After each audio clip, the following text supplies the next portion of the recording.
Greetings, loremasters. Tonight our chronicle covers the quiet corners of a war-torn land. We see Skyrim not as a battlefield, but as a museum of strange, forgotten and breathtaking beauty. We are pushing past the dragons and the politics to find the places that make this frozen realm feel truly magical, truly ancient. These are the locations tucked away, just off the main path, often holding secrets that most adventurers, in their haste to shout at a giant, simply jog right past. Let's be honest, you probably wouldn't last 5 minutes in half these places without quick saving, let alone without a decent pair of fur-lined boots. So, before you get comfortable, take a moment to like the video and subscribe, but only if you genuinely enjoy what I do here.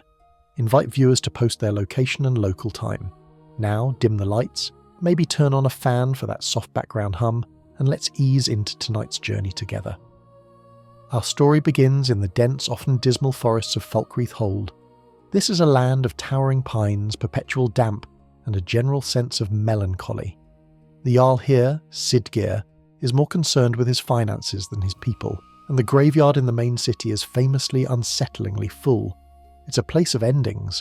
But even here, hidden deep in the southern hills, past bandit camps and wolf dens, there is a place of profound and unexpected life. The journey begins by finding a nondescript cave entrance, one of thousands dotting the landscape. This one is called Ancestor Glade. The first steps inside are unremarkable. It is a cave. It smells of damp stone, fungus, and that unique earthy scent that means you're about to be attacked by either spiders or Falmer. The path is narrow, winding deeper and deeper, away from the weak Falkreath sun. For the unprepared traveller, this is just another delve, another chance to find a B-list bandit chief or a few glowing mushrooms, which to be fair are useful, but hardly worth writing home about. The air is still, the only sound the drip, drip, drip of water echoing from unseen stalactites. A traveller might check their map, convinced they took a wrong turn, that this glade was just a flowery name for another miserable monster-filled hole in the ground. But then the tunnel opens, not into a larger cavern, but into a different world entirely. The darkness breaks and the air warms. The sound of dripping water is replaced by the roar of a powerful, clean waterfall cascading into a luminous pool. The ceiling is gone, ripped open to the sky, allowing perfect golden beams of sunlight to pierce the gloom, illuminating a scene of impossible serenity.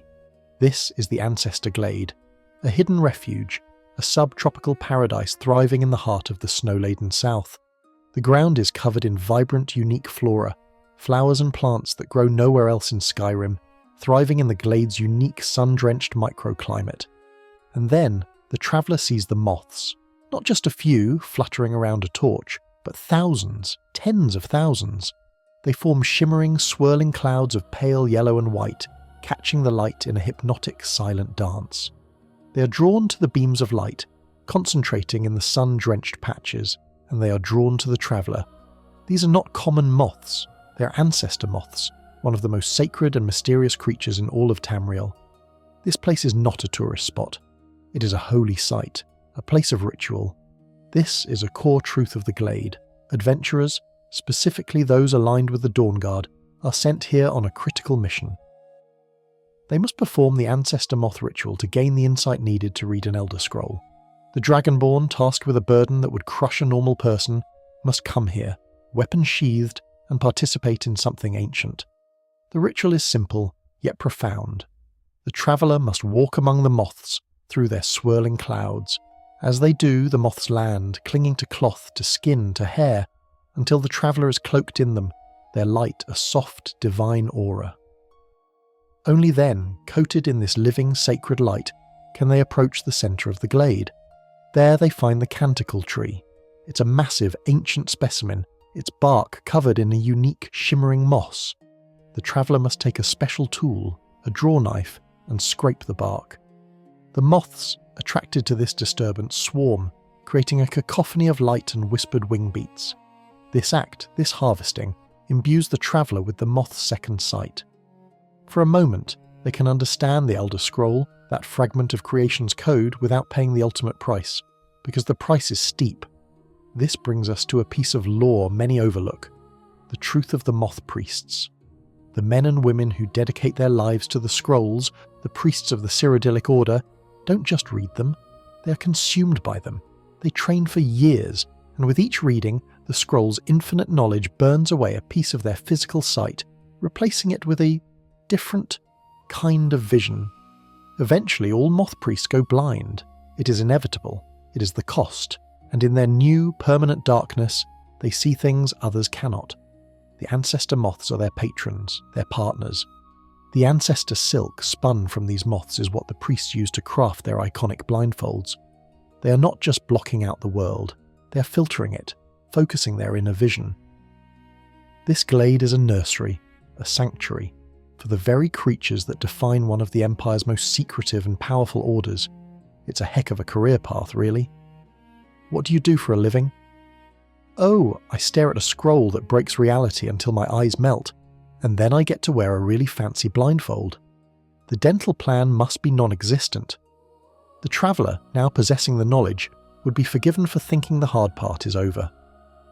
They stand, bathed in sunlight, covered in holy insects, holding a piece of a sacred tree. It is perhaps the most profound moment of peace they have experienced in Skyrim, which is, of course, the exact moment the vampires attack. Because of course they do. This is Skyrim, after all. You can't have one moment of spiritual enlightenment without someone with glowing eyes and a terrible dental plan trying to exsanguinate you. A cabal of vampires, led by a particularly ancient and grumpy one, bursts from the shadows of the entrance cave, their dark magic a stark, ugly contrast to the glade's purity. The fight is a violation. Blood spills on the glowing moss, fireballs sear the ancient trees, the thunder of a dragon shout, a fusrodar, echoes off the cavern walls, sending vampires tumbling into the pristine waterfall. It's a brutal, necessary cleansing. The Dragonborn, who just moments before was a pilgrim, is forced to be a warrior again, defending this impossible place from those who would corrupt it. The moths, wisely, scatter, their soft light replaced by the harsh glow of destruction magic. After the ash settles and the last vampire disintegrates, the silence that returns is different. It's a wounded silence. The traveller, now covered in moth dust, tree bark and vampire viscera, is left to contemplate the scene. The glade remains, but the innocence of the moment is gone. This is the reality of Skyrim. Beauty and brutality are not neighbours, they are roommates.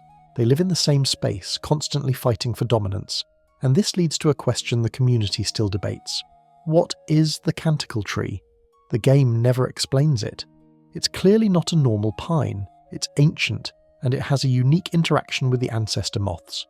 Some fans theorise it's a sibling, or at least a cousin, of the eldergleam, that other famous magical tree in Eastmarch. Both are ancient, sacred, and involved in a divine ritual. Others suggest it has a connection to Kinnereth, the goddess of the air, sky, and spirits. Given that she is the patron of the wild and the very air the moths fly on, it makes a certain amount of sense, or perhaps it's something older, a living relic from the time of the Nord's ancestors, which is why the ancestor moths are drawn to it. The game stays silent, leaving the traveller to simply accept the miracle, scrape the bark, and try not to get murdered on the way out. As the Dragonborn finally leaves, sheathing their weapon and wiping the gore from their face, the moths begin to settle. The sunbeams still shine, the waterfall still roars, the glade endures. Stepping back into the dark, damp, fungus-filled tunnel to return to Falkreath is a jarring transition. They are leaving a pocket of heaven, a tiny, perfect world, and returning to the grey, cold, and dangerous one. But they carry the memory and the bark. The Ancestor Glade is a reminder that even in the darkest, most depressing corner of the map, there is a light that refuses to go out. You just have to be willing to walk through a very boring cave to find it, from one sacred tree to another. The memory of the canticle tree's quiet light fades as the traveller moves from the damp melancholy of Falkreath to the sulphurous, angry landscape of Eastmarch. This is the Old Hold, the heart of the Stormcloak Rebellion, a place of icy winds, jagged rocks, and bubbling toxic earth. The air smells of rotten eggs and revolution. It seems an impossible place to find life, let alone one of the most revered ancient beings in all of Tamriel. The Dragonborn, however, is not a tourist. They are an errand runner, a divine delivery service. And this particular delivery requires a tool of desecration. They are sent from Whiterun, from the temple of the sky goddess Kinnereth. The priestess, Danica Purespring, has a problem. The Gildergreen, Whiterun's own beautiful central tree, is dying. It is a core in-game fact that the Gildergreen is a cutting, a child, of the legendary eldergleam, and Danica believes the only way to save it is with sap from the parent tree. The problem? The parent tree is difficult. It's so ancient, so infused with divine energy, that normal tools can't even scratch its bark. So, Danica sends the Dragonborn to find Nettlebane, a vicious-looking and sounding axe from a Hagraven's den. It's essentially a glorified evil weed whacker, designed specifically to harm nature spirits. The Dragonborn, now the world's most overqualified and dangerously armed arborist, arrives in Eastmarch with a quest to bleed a god tree. The entrance to the Eldergleam Sanctuary is, like the Ancestor Glade, a simple cave. It's hidden away, unassuming, looking like just another potential bear den. The Dragonborn, Nettlebane clutched awkwardly in hand, steps inside. The familiar chill of a cave greets them, but only for a moment. The tunnel quickly opens into a vast sun-drenched cavern, and the sight is staggering. It's not a glade, it's a paradise. Waterfalls cascade from impossibly high openings in the rock, feeding a placid, winding river. The air is warm, humid, and sweet with the smell of blossoms, and in the centre, rising with a majesty that dwarfs any structure built by men or mer, is the Eldergleam. It's enormous. Not just tall, but wide, with roots as thick as carriages coiling across the cavern floor, digging deep into the earth. Its branches spread so wide they create their own canopy, and from them hang delicate, glowing pink and purple blossoms. Light doesn't just shine on this tree, it seems to shine from it. The entire cavern is lit by its gentle, divine luminescence. It is, without question, the oldest, most beautiful living thing the Dragonborn has ever seen, and they are here to cut it. It feels wrong, like being asked to punch a newborn kitten in the face for a god. The place is not empty. Worshippers, pilgrims from all over Skyrim are scattered throughout the sanctuary. They kneel by the water, meditate under the glowing leaves, and one of them, Asta, is even singing a beautiful, haunting song about the tree's ancient glory. It is a place of absolute, profound peace. And into this peace walks the Dragonborn, heavily armed, clutching a weapon of pure spite. This is going to be an awkward conversation. As the traveller approaches the base of the tree, ready to do the dirty deed, a man steps forward. This is Maurice Jondrel, a simple pilgrim, overwhelmed with emotion at just being in the tree's presence. He sees the Dragonborn, sees the determined look, and most importantly sees Nettlebane. And he is horrified. He begs the traveller to stop. To attack this sacred living being is an abomination, a sacrilege of the highest order. He pleads. He insists Kinnereth, the very goddess they are supposedly doing this for, would never want this. And here, the Dragonborn faces a choice that defines their character far more than any dragon fight. The first option is the simple one, the one the quest log implies. Ignore Maurice, push past the coiling roots that seem to form a natural barrier, and get to hacking. The moment Nettlebane strikes the ancient bark, a sound echoes through the cavern. Not just the sound of wood splitting, but a low, spiritual groan.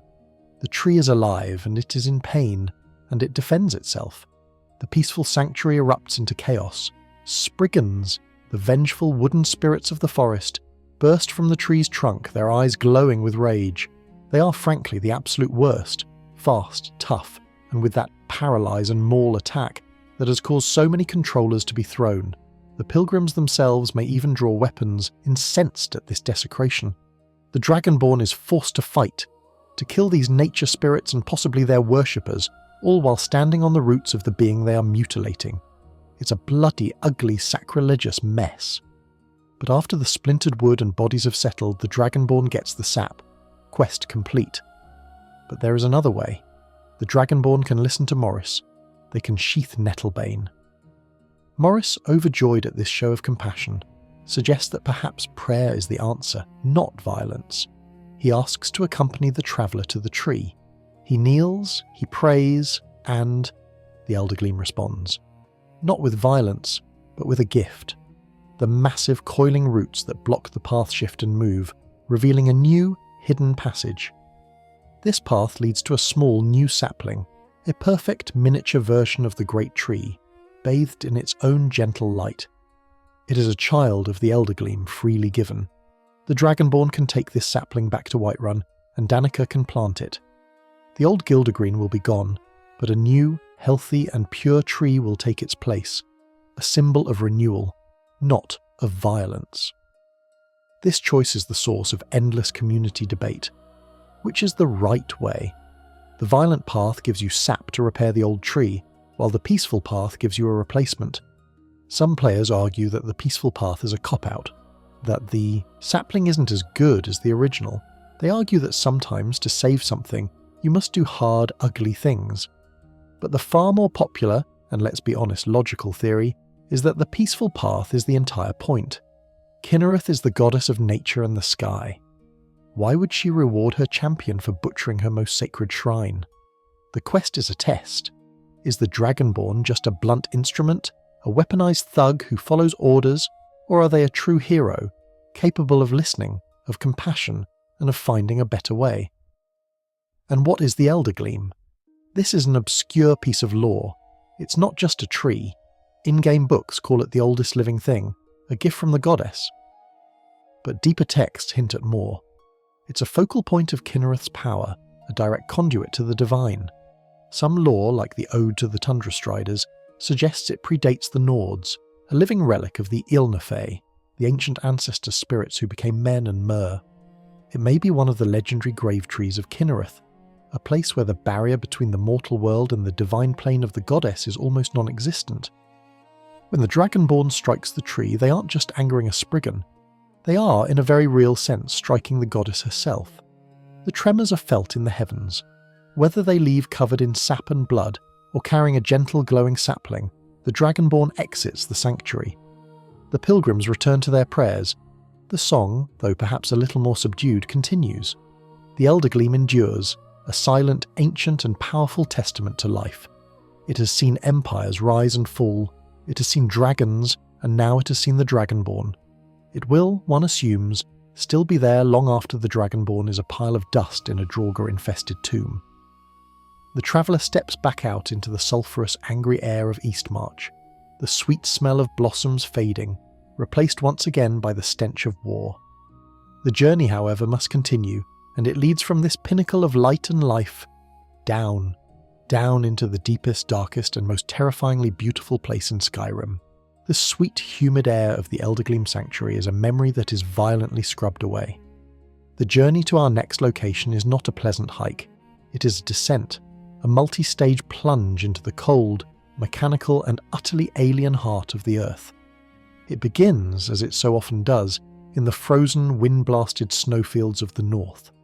The traveller finds a set of imposing bronze Dwemer doors, perhaps at Alfdand, Mzinchaleft, or Raldpthar. It doesn't really matter. They all lead to the same place, down. The first level is a shock of cold, not the cold of the wind, but the dead metallic cold of a tomb. The air is still, smelling of ancient dust and ozone. The only sounds are the traveller's own footsteps echoing on the metal plates and the sudden rhythmic clank, clank, whir of a dwarven spider, its ruby-red light cutting through the gloom. It is a security guard 4,000 years late to its shift, and it attacks with the same impersonal malice as the day it was built. This is the Dwemer's antechamber. They didn't just build in the mountain, they hollowed it out, reinforced it, and left it guarded by machines that do not rust, do not sleep, and do not negotiate. The traveller pushes deeper. Past the spiders, they find the spheres, gleaming metal balls that unfold with a terrifying shink into humanoid constructs, their arm blades already spinning. They fight through hallways lined with 1,000 useless, intricate-looking pipes, past chambers filled with inscrutable machinery that still hisses steam as if waiting for an engineer who is long, long gone. And then the decor changes. The clean geometric metal gives way to filth. The hissing of steam is joined by a wet, chittering sound. This is where the Dwemer world ends and the Falmer world begins. The Falmer, the betrayed, the blind, devolved descendants of the Snow Elves have taken root in these ruins like a grotesque fungus. The metal walls are now covered in crude, Shorus chitin structures, animal skins and bones, so many bones. The air grows thick, fetid, smelling of blood, excrement, and the acrid poison of the chorus.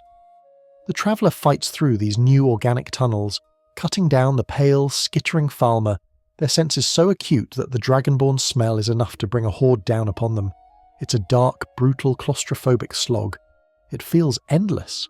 The traveller might kill a dozen Falmer, a half-dozen spiders, and a dwarven sphere, all to clear a room that contains one chest with 2 septims and a ruined book. It's maddening. And then, after hours of this, after a final, long, winding, Falmer-infested corridor, they see it, a set of Dwemer double doors, and beyond them, an impossible light. The traveller pushes them open and steps onto a stone balcony, and stops. The ceiling is gone. The walls are gone. The traveller is standing in a cavern so vast it defies comprehension. It is a continent beneath the snow, a subterranean world that has its own atmosphere, its own geography, its own sky. The sky is the cavern roof, miles above, dotted with a billion glowing pale blue stones, and in the centre of it all, hanging like a captive star, is a sun. A massive, impossibly bright, blue-green orb of pure light, bathing the entire cavern in a cold, ethereal and hauntingly beautiful glow. This is Blackreach. The Dwemer did not just build a city down here, they built an ecosystem, they built a sky. That massive orb, the core fact of the place, is an artificial sun, a masterpiece of tonal architecture and Dwemer hubris. It illuminates a sprawling, silent city beneath it, a city of bronze towers, empty avenues, and sharp alien architecture. This is the silent city, the capital. It's beautiful, but it's a sterile, cold beauty. It's the beauty of a circuit board, of a complex equation. There is no warmth here. The light is bright, but it gives no heat. The traveller descends from the balcony, their boots hitting the strange mossy ground. The scale is overwhelming. Giant bioluminescent mushrooms tower over them, some as large as the pine trees of Falkreath. They form their own glowing forests. A river, wide and placid, winds through the cavern, its water black and uninviting. And everywhere there is the chime, the high, clear, ringing sound of crimson nernroot, a plant that thrives only in this strange artificial light. And this, of course, brings us to the great community debate, Cinderion's quest. The traveller will inevitably find Cinderion's field laboratory, a small tumble-down shack in the middle of this alien landscape. Inside they find Cinderion, or what's left of him, a skeleton, a few notes, and a quest to collect 30 crimson nernroots. Is this the most annoying, frustrating, and pointlessly tedious fetch quest in the history of gaming? Or is it a quiet stroke of genius? A quest that forces the player to stop, to turn off their quest marker, and to actually explore this magnificent, terrifying place, to follow the sound of the chimes, to creep along the rivers, to poke into every dark corner, and in doing so to truly appreciate the scale and beauty of Blackreach. The answer, most players agree, is yes. It is both. It is a brilliant, terrible, awful, magnificent quest. The Dragonborn, perhaps with a sigh, picks their first crimson nernroot. The exploration begins. The silent city itself is empty, the Dwemer are gone, but their defences are not. A deep, metallic groan echoes through the cavern. A dwarven centurion the size of a giant, its eyes glowing, has spotted the traveller. It patrols these empty streets, a guardian with nothing left to guard. The fight is a brutal one, the centurion's steam-powered fists shaking the very ground, the sound of the traveller's blade on its metal hide ringing out across the silent streets. But the Dwemer machines are not the only danger. The Falmer are everywhere. Their crude villages, their cities, are built into the walls of the great cavern, or squatting in the ruins of Dwemer buildings. They hunt in the glowing mushroom forests, they fish in the black rivers, and they are not alone. They have pets. The Dragonborn might hear a skittering, only to turn and see a frostbite spider the size of a carriage descending from the glowing ceiling. Or worse, the clack-clack-clack of a chorus reaper, its poison-spraying mouths opening. And then there are the giants. Yes, giants. The same massive mammoth-herding beings from the surface, down here, in Blackreach. They just wander. They don't attack unless provoked. They just walk through the glowing mushroom forests, their expressions as placid as ever. This leads to a deep, obscure lore question. What are they doing here? The game never ever explains it. Are they descendants of giants the Dwemer captured as slaves? Did they just wander into a cave one day and get hopelessly lost, and now this is just their life? Are they farming the giant mushrooms? The Falmer leave them alone. The automatons ignore them. They are the strangest, most surreal, and most unexplained part of this entire impossible place. The Dwemer, as always, are the biggest mystery. An obscure tidbit lies in the name, Faljardum. That was their name for it. And they weren't just building a city, they were using the entire cavern. The geode veins, the strange minerals, the unique flora, it was all part of a grand tonal experiment. The Dwemer believed they could use sound, resonance, and the earth bones to manipulate reality itself. That artificial sun, it's likely not a light bulb, it's a tonal resonator, a massive reality-bending tuning fork holding this entire subterranean world in a state of artificial stability. The whole place is a laboratory, a monument to an entire race's attempt to reverse engineer the divine. And given that they are all gone, it didn't end well. The Dragonborn, after hours or even days, finally has to leave. They have fought Falmer, Chorus, and Centurions. They have seen an artificial sun and a glowing silent city. They have perhaps 29 crimson nirnroots and a deep, simmering rage. They find one of the great elevators, a bronze cage that will take them, grinding and groaning, back to the surface. They ascend, leaving the cold blue light behind. The elevator doors open, and they are blasted with a snowstorm, the real, blinding whiteout kind. The traveller steps out into the blizzard, blinking, the memory of that silent, blue, impossible world already feeling like a strange, cold dream. The grinding groan of the Dwemer elevator fades, and the Dragonborn is back on the surface, back under the real sky. The cold, artificial blue-green light of Blackreach is replaced by the harsh, biting wind of the true north. But the claustrophobia, the sense of being trapped underground, is gone. It is a profound relief, even if the air is trying to freeze their lungs. With the memory of that silent underground sun, the traveller turns west, crossing the tundra, climbing into the jagged teeth-like mountains that define the border of Skyrim. This is the Reach. It is a land of verticality. Unlike the rolling plains of Whiterun or the dense forests of Falkreath, the Reach is a place of stone, of cliffs, of sudden, dizzying drops. The rock is a pale, sickly grey-green, and the mountains don't roll. They jut like broken bones piercing the skin of the world. The sky is often overcast, the clouds snagging on the high peaks. It's a beautiful, menacing, and deeply unwelcoming place. The traveller follows a river, the Karth, as it carves a deep canyon through the landscape, and as they walk, a sound begins to grow.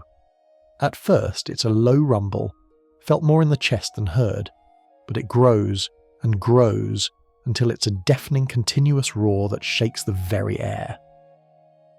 They are approaching the Lost Valley Redoubt, and it is, first and foremost, a monument to the power of water. The river, fed by the high mountain snows, splits and plunges over a series of massive cliff faces. These aren't just waterfalls, they are a staircase of roaring white water fury. Waterfalls as tall as any tower in Solitude, so powerful that the air for half a mile is thick with a cold, soaking mist. It is a stunning, terrifying display of natural raw power, and in the middle of it all, built into the cliffs behind the waterfalls on the narrow ledges, is a fortress. This is not a tourist spot. It is a core, unavoidable fact that this is the Lost Valley Redoubt, a major stronghold of the Forsworn. This is not a place you stumble upon, it is a place you assault. The Forsworn are the Reachmen, the indigenous human population of this land, and they are engaged in a brutal, desperate war against the Nords who, in their eyes, are occupiers. They are a culture defined by rage, desperation, and a deep, primal connection to the land they call home. The traveller begins the ascent. There is no easy path. There is a single, winding, treacherous trail cut into the cliffside. The first forsworn sentry, perched on a rocky outcrop, spots the Dragonborn. He doesn't shout a warning, he just screams a high-pitched, ululating battle cry, and leaps. The fight begins, and it does not stop. The forsworn fight with a frantic, animalistic fury. They wear armour made of fur, bone and feathers, their faces painted with woad. It's a look. Dereliction, but with more deer skulls. They come at the traveller with crude axes and the powerful nature-infused magic of the Reach. The Dragonborn climbs, the roar of the falls a constant thunderous soundtrack. The path is slick with mist. One wrong step means a 500-foot plunge into the rocky river below. They cross a rickety, swaying rope bridge that spans the chasm, the waterfall thundering just feet away, drenching them in spray. On the other side, more forsworn. This time, a briar heart. This is a core and terrifying piece of forsworn lore, the briar hearts. These are the forsworn's elite warriors, men who have undergone a ritual where a hagraven, the half-woman, half-crow abominations they worship, has physically ripped their heart from their chest and replaced it with a twisted magical briar. This grants them immense power, but it's also a glaringly obvious weak point. It's an impressive feat of magic, but it also seems like a terrible design flaw. Hit me right here in the glowing exposed organ. The traveller's blade finds that very weakness, and the briar heart collapses. The climb continues. The path leads through the mountain into short, dark caves that the forsworn use as barracks, only to emerge higher up on another, more precarious ledge. The sheer verticality of the place is its greatest defence.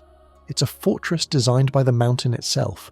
The Dragonborn fights their way up past tents made of hide, past gruesome bone and antler totems, past the smoking remains of something. It's best not to look too closely. The forsworn are not known for their gentle culinary practices.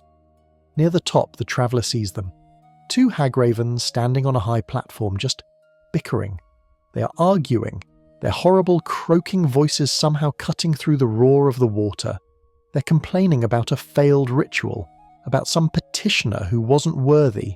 It's like listening to your two least favourite aunts argue over who ruined Thanksgiving, only they're 8-foot-tall bird women who want to eat your face. They are the source of the forsworn's power, these cruel, petty and ancient creatures.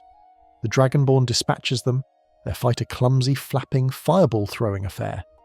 Finally, the Dragonborn reaches the summit. It is a high, windswept plateau at the very origin of the great waterfall. The water gathers in a wide pool before plunging over the edge. The view is absolute. The whole of the Reach is spread out below, a tapestry of green, grey and winding silver rivers. And here, at this place of power, is a word wall. Carved into the rock, ancient and thrumming, it waits to teach the Dragonborn a new word of power, or a whisper, a shout that lets them see the life force of all beings. But it is the poem on the wall that invites a long-standing community debate. The ancient draconic script translates to, "Here fell the ancient ones, at the hands of the new ones. All honour to the ancient ones, and to the new ones, eternal hate." What does this mean? Who are these ancient and new ones? Given the location, the first guess is the forsworn. Ancient versus the Nords, new. It fits their entire political narrative. But it's a dragon's word wall. So is it the dragons, ancient, versus the Nords of the dragon cult, new, who turned on them? Or is it the Nords who fought the dragons, new, versus the dragons themselves, ancient? The most compelling theory is that the forsworn have no idea what it says. They are squatting here, building their fortress around this wall, not because they can read the draconic script, but because they can feel the power. They recognise a place of ancient primal magic when they see it, and that is the obscure hidden lore of the Reachmen. They are not just savage Nords. They are a distinct human culture, a blend of Aldmeri and ancient Nedic blood, who have lived in these mountains since before the Nords arrived. They don't worship the Aedra or the Daedra in the conventional sense. They worship the old gods, the primal, nameless, and often cruel spirits of the land itself, the spirit of the rock, the water, the sky. The hagravens are their priests, their conduit to this dark, naturalistic power.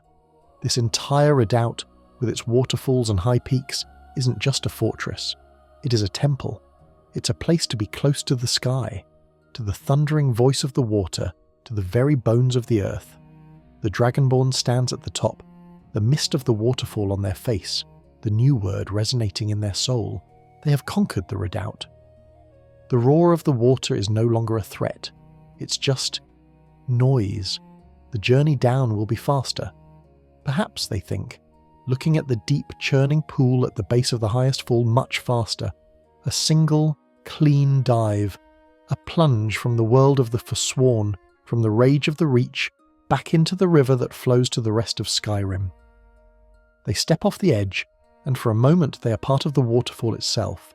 The impact is a shock of cold, a sudden violent silence as the Dragonborn plunges beneath the surface of the Karth River.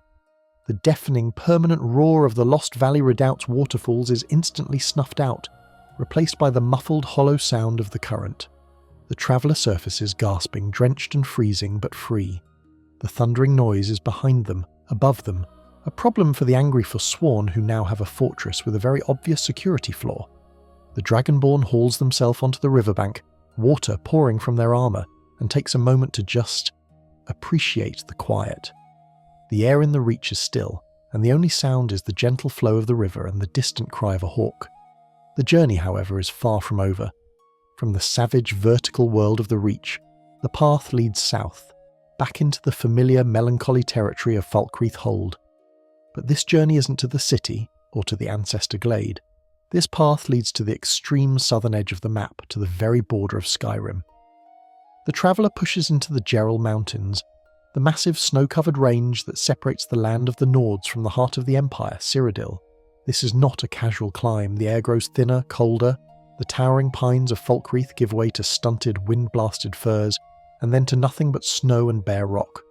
This isn't a place for bandits or wolves or even for the casual dragon. It is, quite simply, the end of the world. The traveller follows a path that doesn't even deserve the name. It's a goat track, a rumour of a trail, winding higher and higher until the Dragonborn is looking down on the clouds. The only sound is the high, thin whistling of the wind and the crunch, crunch, crunch of their own boots in the hard-packed snow. It is a place of absolute, profound isolation. And then they see it. Tucked against a cliff face, sheltered from the worst of the wind, is a small wooden cabin. A single brave curl of grey smoke rises from its chimney. Outside is a tanning rack, a wood-chopping block, and an archery range. A series of targets set at different distances stand half buried in the snow. This is Angie's camp. It is not a fortress or a ruin or a dungeon. It is a home. Albeit, a home with the most ridiculously long and dangerous driveway in all of Tamriel. A woman is outside tending a small crackling fire. She's a Nord, dressed in simple leathers, a bow slung over her shoulder. She sees the Dragonborn approaching, and her hand moves to the hilt of a dagger. But she doesn't draw it. She just watches. Her expression isn't fear or anger. It's surprise. Pure, unadulterated shock that another living soul has bothered to climb to the top of the world. She introduces herself as Angie. She is not hostile, she is just tired, wary. She has the weary eyes of someone who has been alone for a very, very long time. The Dragonborn, this slayer of Alduin, this Thane of Nine Holds, this harbinger of doom is just a tourist to her. A strange, heavily armed tourist who's gotten very, very lost. But Angie sees the bow on the traveller's back, and she, it turns out, is a master archer. It is a simple core fact of this location. Angie offers to train the Dragonborn. She sees a fellow archer, and for a moment the loneliness breaks. She offers a challenge, a simple test of skill. "I've been shooting at these same targets for years," she says, her voice a little rough from disuse. "It'd be nice to see someone else give it a try." She offers to give the traveller some pointers, for free. No gold, no grand quest, just shooting. And so, the Dragonborn, who has faced down gods and monsters, humbly takes a free archery lesson. Angie guides them. Hit the closest target. Thwack. Good. Now the next one. Thwack. Not bad. The one in the back is tricky. Thwack. It's a moment of pure, calm skill. A respite. Angie is a good teacher. A little sarcastic, maybe. The Dragonborn, who can thread a needle with an arrow from 100 yards while on horseback and fighting a dragon, might just find themselves missing the timed shot. "A bit slow, aren't you?" Angie might quip, a ghost of a smile on her face. For each target hit, for each test passed, she offers a word of praise. and the Dragonborn's skill improves. After the lesson, she hands them her own bow. It's not enchanted, it's not a legendary artifact, it's just a good bow, a gift from one archer to another. The Dragonborn has now earned her trust, and with it, they can ask the question that has been hanging in the thin mountain air. Why is she here? This place is beautiful, sure. The view is spectacular. You can see all the way to the White Gold Tower on a clear day, but it's also a prison of cold and isolation. And this is where the beauty of the location cracks, revealing the obscure, tragic lore at its heart. Angie's story is simple, and it is devastating. She wasn't always a recluse. She had a family. She had a life. She lived in a village, just a normal person. One day, 2 Imperial soldiers came to her home. They were drunk, rowdy, and cruel. They wanted what drunk, cruel men often want.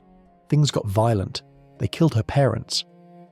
In a blind, white-hot flash of grief and rage, Angie, who had always been a good shot, grabbed her hunting bow. She didn't hesitate. She killed them both. She became, in that instant, an outlaw, a murderer in the eyes of the Empire. She couldn't go back. She couldn't explain. Who would believe her over the word of 2 dead soldiers? She was a cop killer, a traitor to the Legion, and she couldn't go to the Stormcloaks.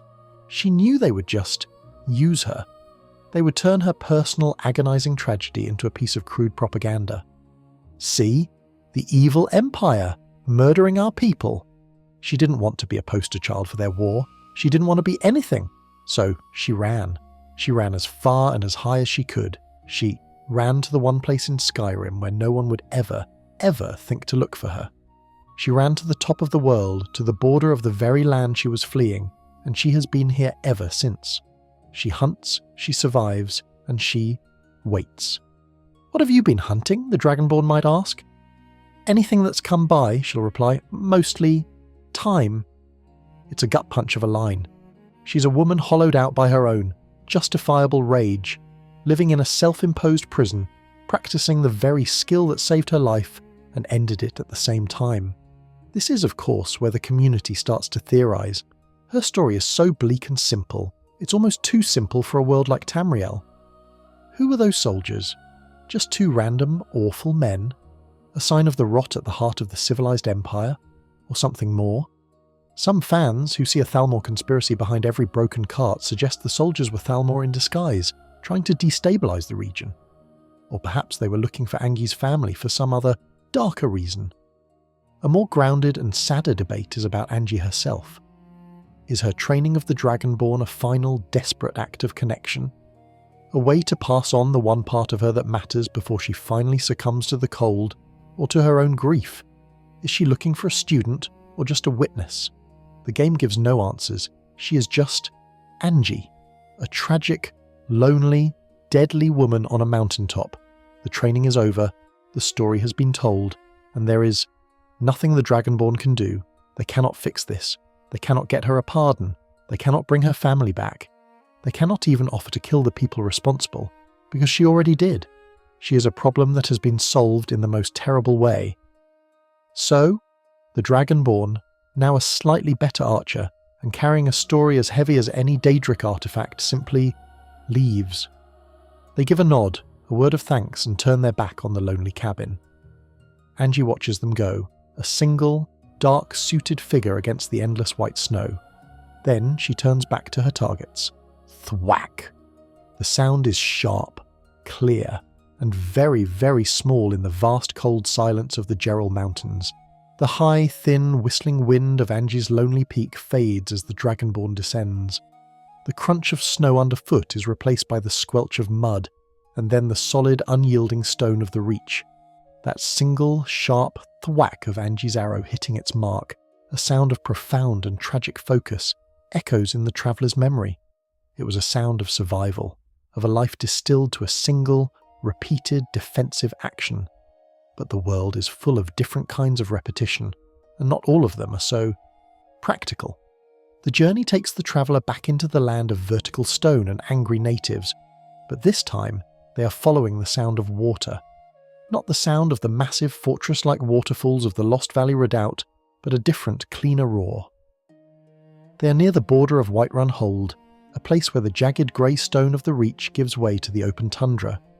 It is here that the river, which carved the Redoubt's canyon, finds a new way to express its power. They find a place called Bard's Leap Summit. It isn't a fortress, it isn't a camp, it's a landmark, a geological curiosity.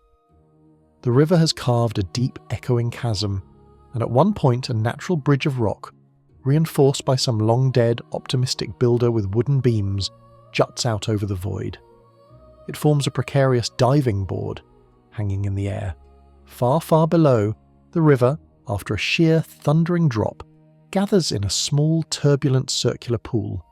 The mist from the falls rises hundreds of feet, and a permanent, shimmering rainbow hangs in the air. It's breathtaking. It's also clearly a place for very, very stupid decisions. It is, in every sense of the word, a lover's leap, only it seems designed for a lover who has had profoundly bad luck in relationships. It's the kind of place you'd expect to find a jilted bride, or perhaps a Nord who has just realised he's run out of mead. The Dragonborn, drawn by the view, edges closer to the precipice. The roar of the water is immense, a physical vibrating force, and as they get closer, they see it, or rather, him. Standing on the very edge of the wooden platform is a figure. He is shimmering pale blue and utterly translucent. He's dressed in the colourful, slightly ridiculous-looking outfit of a bard. He stands for a moment, arms outstretched, as if taking a bow for an unseen audience. Then, with a theatrical flourish, he jumps. He doesn't dive. He leaps, flailing slightly, a silent, ghostly scream on his face. He plummets, down, down, down, and vanishes into the thick white mist of the waterfall. He doesn't surface. The Dragonborn stands, stunned. They have seen ghosts before. They have fought ghosts. They have been sent by ghosts. But this was just performance art. A ghostly, repetitive, and deeply unsuccessful bit of public theatre. This is the core event of the location, the looping, spectral plunge of the ghostly bard. He is stuck, doomed to repeat his final, fatal, and, frankly, poorly executed act for all eternity. The Dragonborn waits, and sure enough, after a minute the ghostly bard reappears on the platform, takes his bow, and jumps again, and again, and again. It is, when you stop to think about it, a little bit funny, a little bit sad, but mostly it's a challenge. The Dragonborn, this collector of shouts, this eater of dragon souls, this person who just took archery lessons from a mountaintop recluse, looks at the jumping ghost, looks at the pool way down there, looks back at the ghost, and a thought, a truly Dragonborn thought, forms. I can make that. The traveller steps out onto the wooden platform. It creaks. The wood is slick with the constant cold spray. The roar of the falls is so loud it drowns out all other sound, all other thought. It's just the Dragonborn, the void, and the sound of thundering water. They are, at this moment, putting a lot of faith in the physics of a world where you can ride a bucket into the sky. They look down. The pool seems as small as a septim. The ghost reappears right next to them, not even acknowledging their presence. He takes his bow, he jumps, and the Dragonborn jumps with him. The fall is a sudden, gut-wrenching moment of weightlessness. The world becomes a blur of grey rock and white rushing water. The roar becomes an all-consuming, world-ending thunder. There is that split second, that eternal moment in the middle of a long fall, where the traveller has time to think, this was perhaps a terrible, and then impact. It is not a gentle landing. It is a violent, cold, blinding shock. The water doesn't feel like water. It feels like concrete. The Dragonborn is driven deep, deep down into the black churning water of the pool. But they are alive. They are not a red smear on the rocks. They made it. They kick, fighting for the surface, and burst out into the air, gasping, freezing, but in one single victorious piece. The pool is small, surrounded on all sides by sheer, slick cliffs. The only way out is a small shoreline in a dark, watery cave. The Dragonborn swims, limbs numb, and hauls themselves onto the rocky beach. And someone is clapping. The sound is faint, watery, and slow. Clap, clap, clap. The Dragonborn, dripping and weapon in hand, turns, and there he is, the ghost, the bard. He's no longer translucent, but solid. Well, solid looking. He's standing on the beach, a jaunty, proud grin on his spectral face. "Bravo!" he cries, his voice echoing in the small cave. "Bravo! You've done it! You've shown me how it's done!" This is the obscure and delightful lore of the place. The ghost introduces himself as Azadal. He explains that he's been stuck here for, well, he's lost track of time. He was a bard, and he heard a legend. This is the in-game fact. He was trying to recreate the leap of a great hero, Vjarna, who supposedly made the same jump. The legend said Vjarna was so impressive, so bold, that upon landing in the pool he was granted a brief audience with Kyne herself. Azadal, full of a bard's hubris and probably a fair bit of mead, thought he too could leap and meet the goddess. "I just missed the pool," he says, with the casual tragic understatement of a man who splattered himself on the rocks. His spirit was trapped, his pride so broken that he was forced to rewatch his failure, his just miss, over and over. Until now. The Dragonborn, by not missing, has broken the curse, has shown his spirit that the leap was possible. He is overjoyed, he is free. And as a reward he gives the Dragonborn his applause. He shares his bardic knowledge, and the Dragonborn suddenly feels more persuasive, more eloquent. Their speech skill permanently increases. Apparently the key to being a great orator is to jump off a waterfall while a ghost cheers you on. It's a very Skyrim version of a public speaking course. This naturally leads to a community debate. What's really going on here? Is Azadal truly free? The Dragonborn can leave, come back a week later, and... yep, there he is, shimmering on the platform, taking his bow and jumping. His freedom seems to last just long enough for the game cell to reset. This implies a far darker, bleaker reality. Azadal is not free. He is a program. His torment is eternal, and the Dragonborn's success is just a part of the loop. A brief, hopeful intermission before the show starts again. Or, the more charitable interpretation, is that in the Dragonborn story, in their Tamriel, Azadal's spirit is now at peace, and the game's mechanics are just game mechanics, unable to properly represent the narrative truth. And what of the original leper, Vjarna? Did he really see the goddess Kyne, Kinnereth? Or was that just the original ancient Nord's crazy tall tale that Azadal was foolish enough to believe? The place feels magical, but is it divine, or is it just a very, very high waterfall with a tragic story?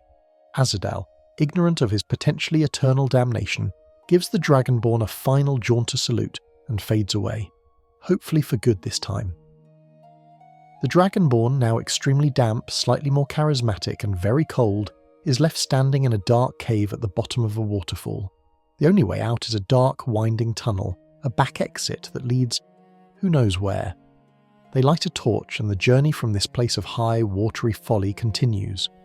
From the roaring, vertical water of the surface, the path now leads down, into the cold, silent, and deeply drowned depths of the far, far north. The dark, damp tunnel from Azadal's watery stage is a cold, cramped and unglamorous affair. It winds thankfully up, leading the Dragonborn out of the chasm and back onto the rocky, wind-scoured plains of the Reach. The traveller emerges, blinking into a grey, overcast sky, still soaked to the bone from their spectral diving competition. The water from the river is cold, but it is a fresh cold, a living, moving chill. It is nothing. Absolutely nothing compared to the cold that awaits. The journey north is a long one. It means leaving the angry vertical world of the Reach, crossing the vast open tundra of Whiterun and Jarlmarch, and pushing into the true, unforgiving north. The landscape changes. The sparse, hardy trees give way to snowdrifts. The snowdrifts give way to ice fields.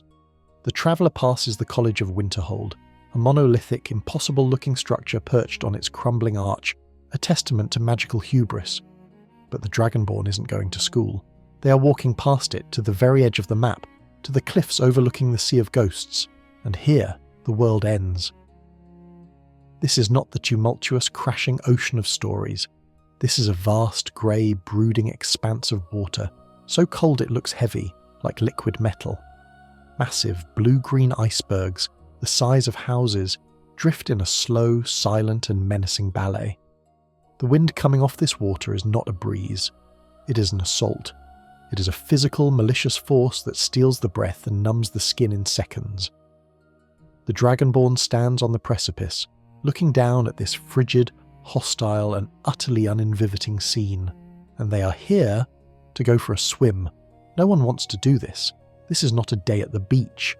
This is an Arctic plunge that would make the most stoic Nord reconsider their life choices. An Argonian Dragonborn might shrug, their reptilian blood well suited to the task. But for any man or mer, this is a special kind of self-inflicted torture.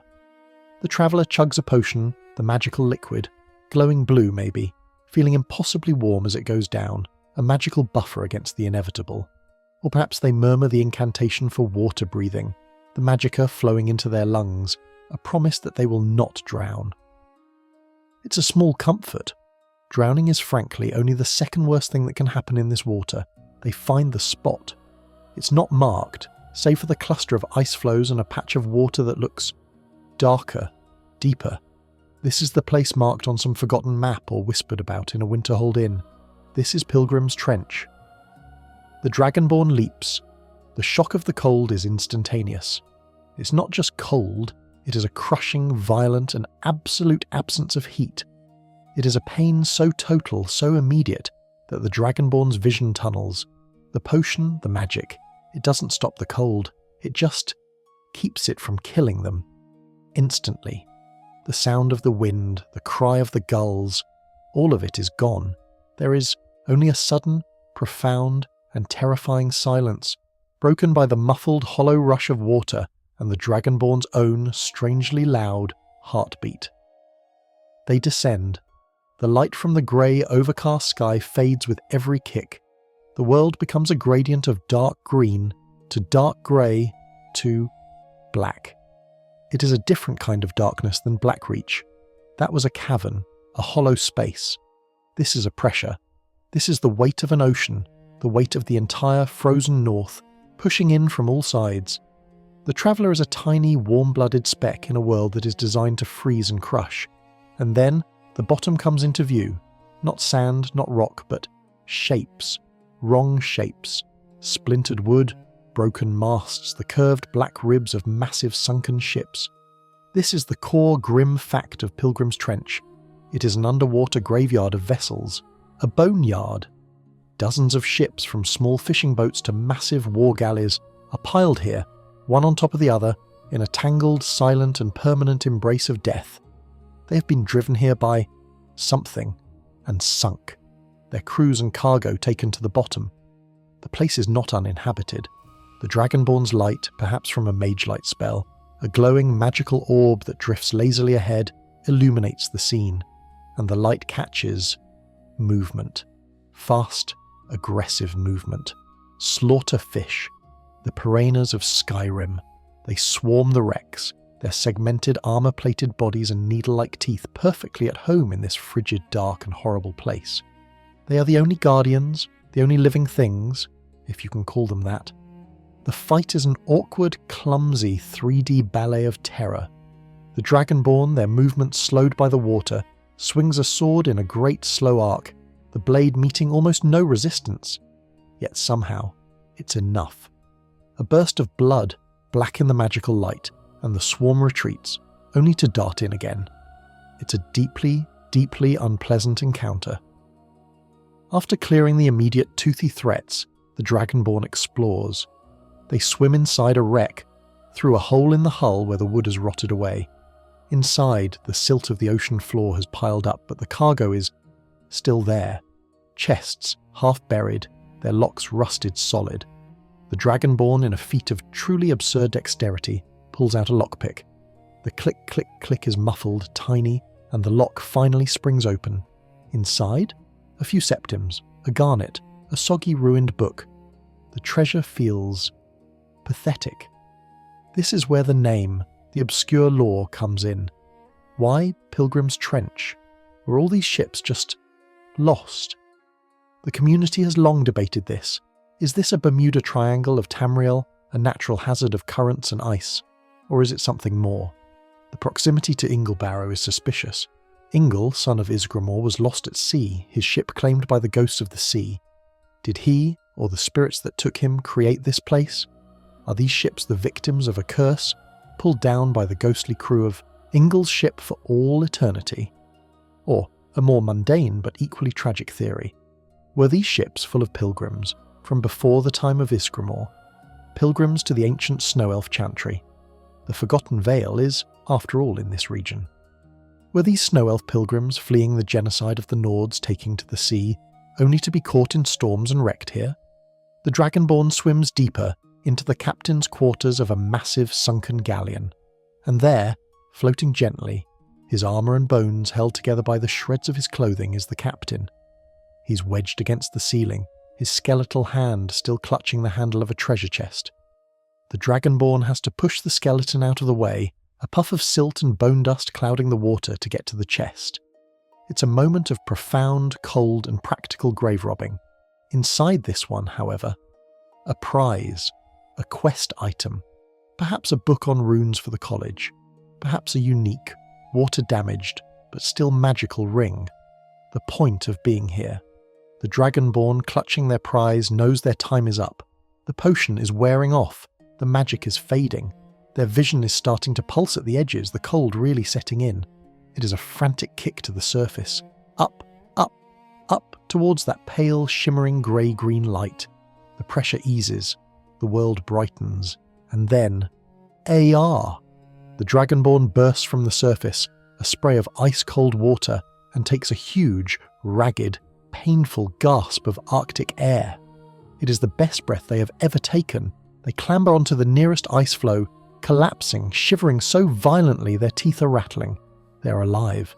They have plundered the icy grave. They look back at the dark, still water, which has already settled as if it was never disturbed. The slaughterfish are back.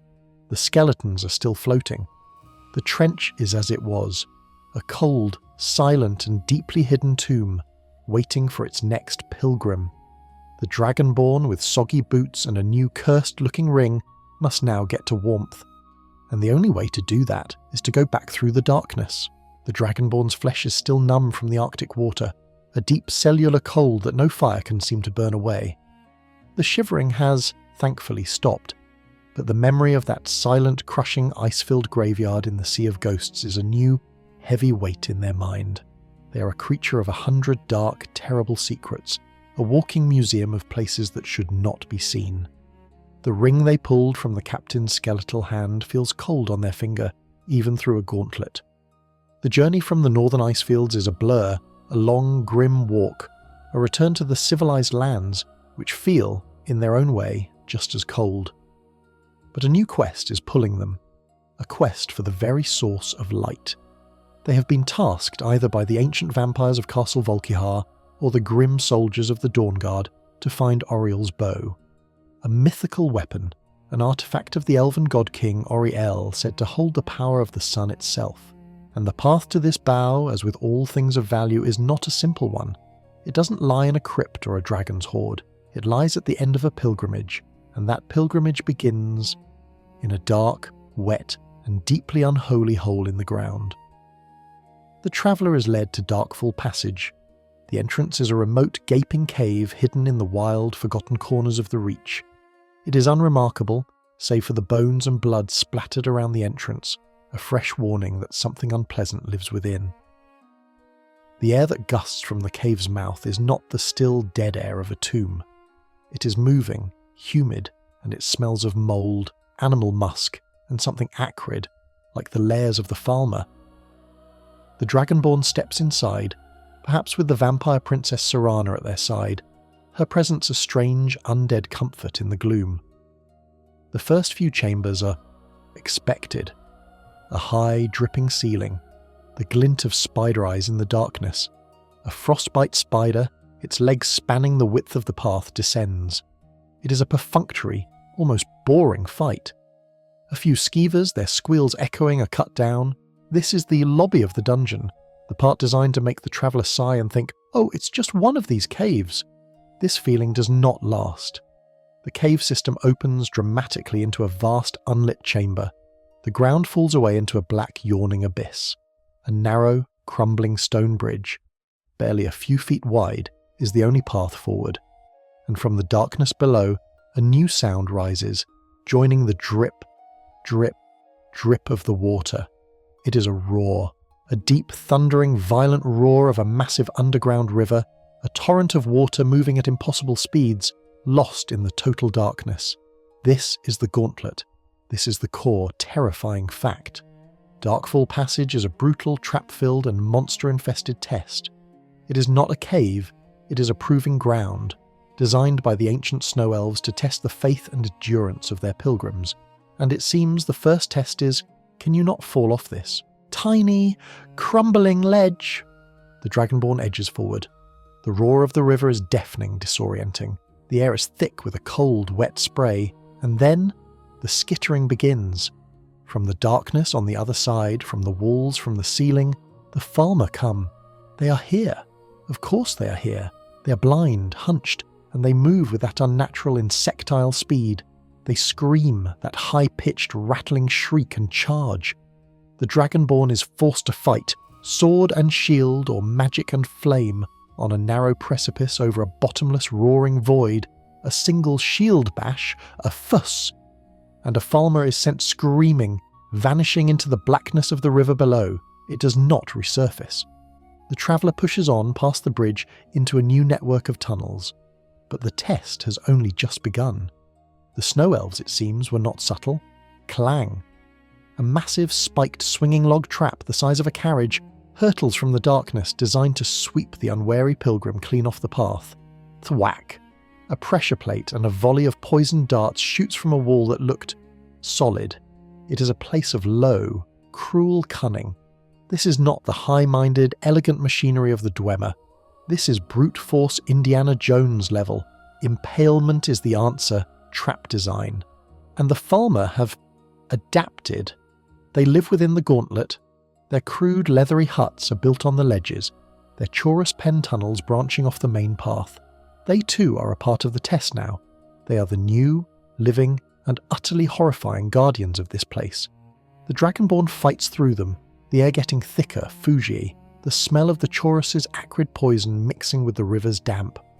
The path leads down, closer to the water. The roar is now a physical, skull-shaking pressure.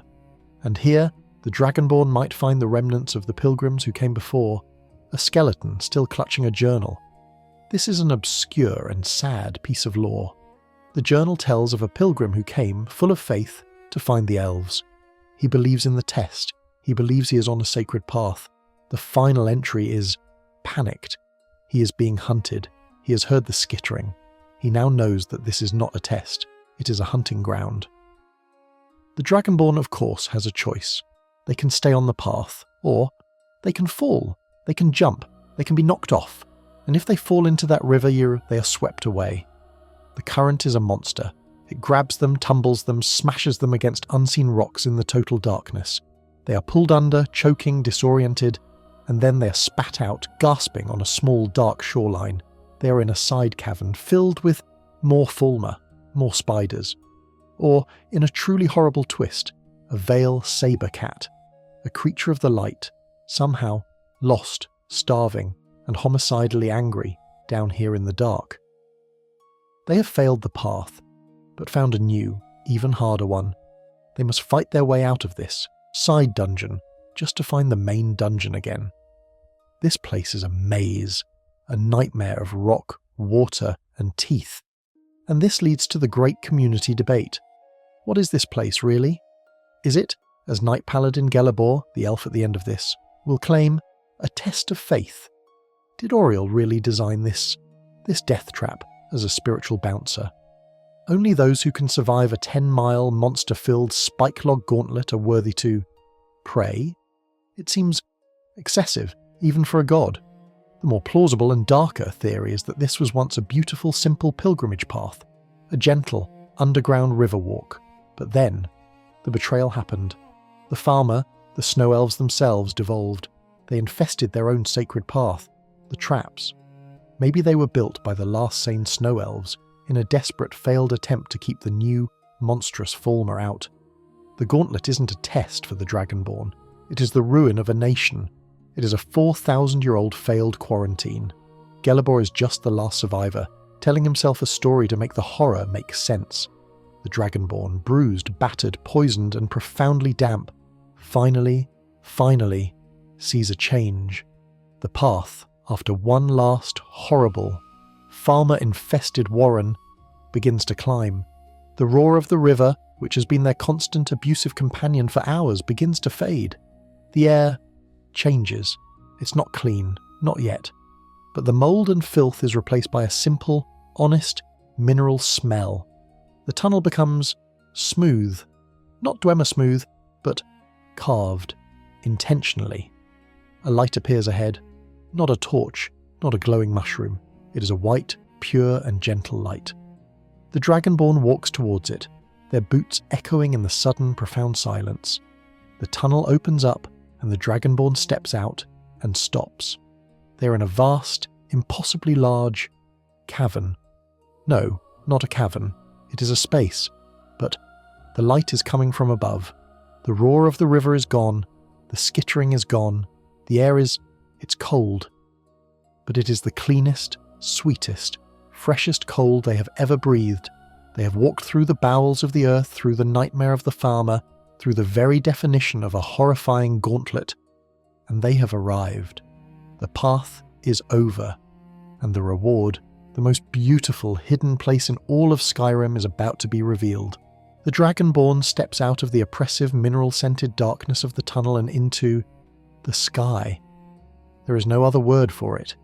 The change is so total, so instantaneous, that it is a physical blow.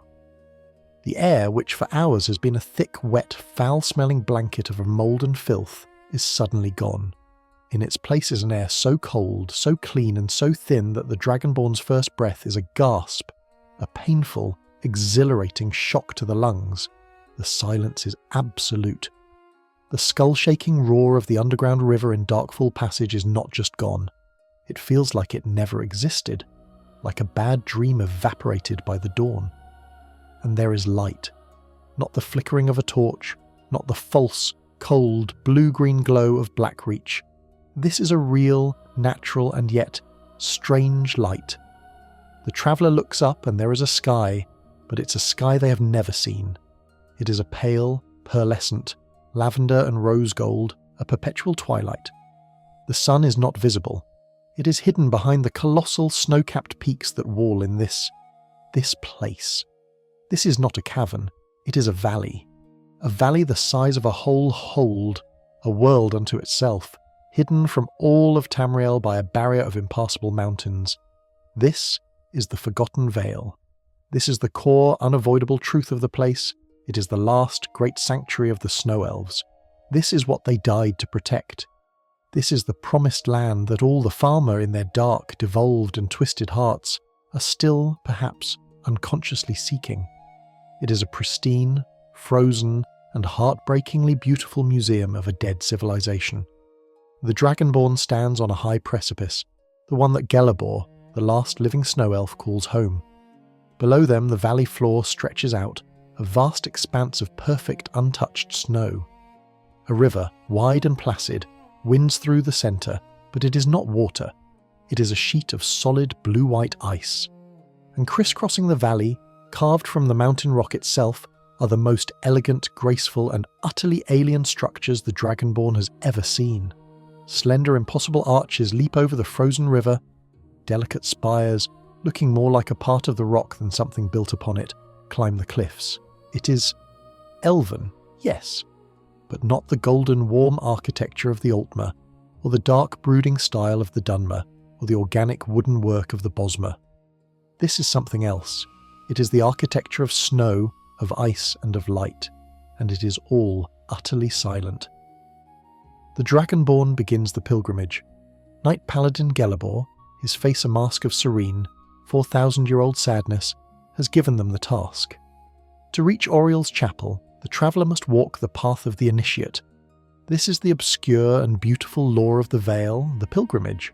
The Dragonborn must visit 5 way shrines hidden across the valley. At each one they must draw water in the initiate's ewer, a sacred vessel, and pour it into the shrine's basin. This is in effect the most beautiful, holy and overproduced fetch quest in Tamrielic history. "Oh, wonderful," the Dragonborn might mutter to Serana. "A valley-sized scavenger hunt. At least the scenery doesn't smell like Chorus butt." They set out. The sheer scale of the place is overwhelming. What looked like a small arch from the precipice is, up close, the size of Dragon's Reach. The travellers' footsteps, the crunch, crunch, crunch of their boots in the snow are the only sounds. At first, because the vale is not empty. The Dragonborn approaches the frozen river and they see them, moving under the ice, pale skittering shadows moving in the depths. The Falmer, they are here. They have infested their own sacred lost paradise. They burst from snowdrifts screaming, their grey, blind faces a grotesque mockery of the elven statues that still stand, serene and perfect, on the bridges. They have built their crude, chitin and bone villages in the mouths of the ice caves, their filth a literal stain on the pristine snow. The traveller fights them. It is a different kind of fight. Here, in the open air, in the pale light, the Falmer seem pathetic.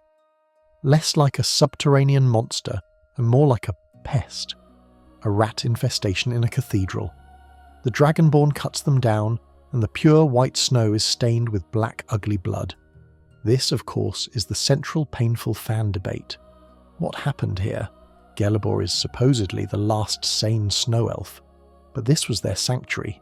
The Dwemer never came here. So how did the Falmer here devolve? Did the Dwemer's poison, the fungus they fed the snow elves in Blackreach, somehow spread? Did it become airborne, a plague that drifted over the mountains? Or the darker, more tragic theory? Was the devolution not just the Dwemer's doing? Was it a spiritual rot, a curse from a god they'd angered?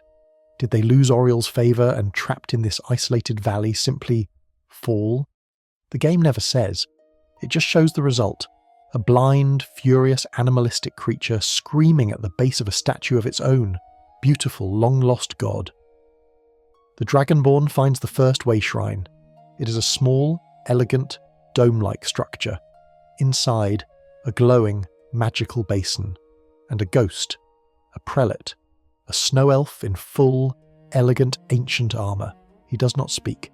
He just is a recording, a guardian. The Dragonborn pours the water and the basin sings, a high, clear chime, and the shrine opens. The stone walls fade into pure golden light. It is a portal.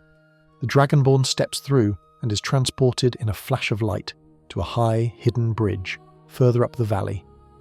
The pilgrimage is a path of these portals, a leapfrogging journey through the Vale, and the Vale fights back.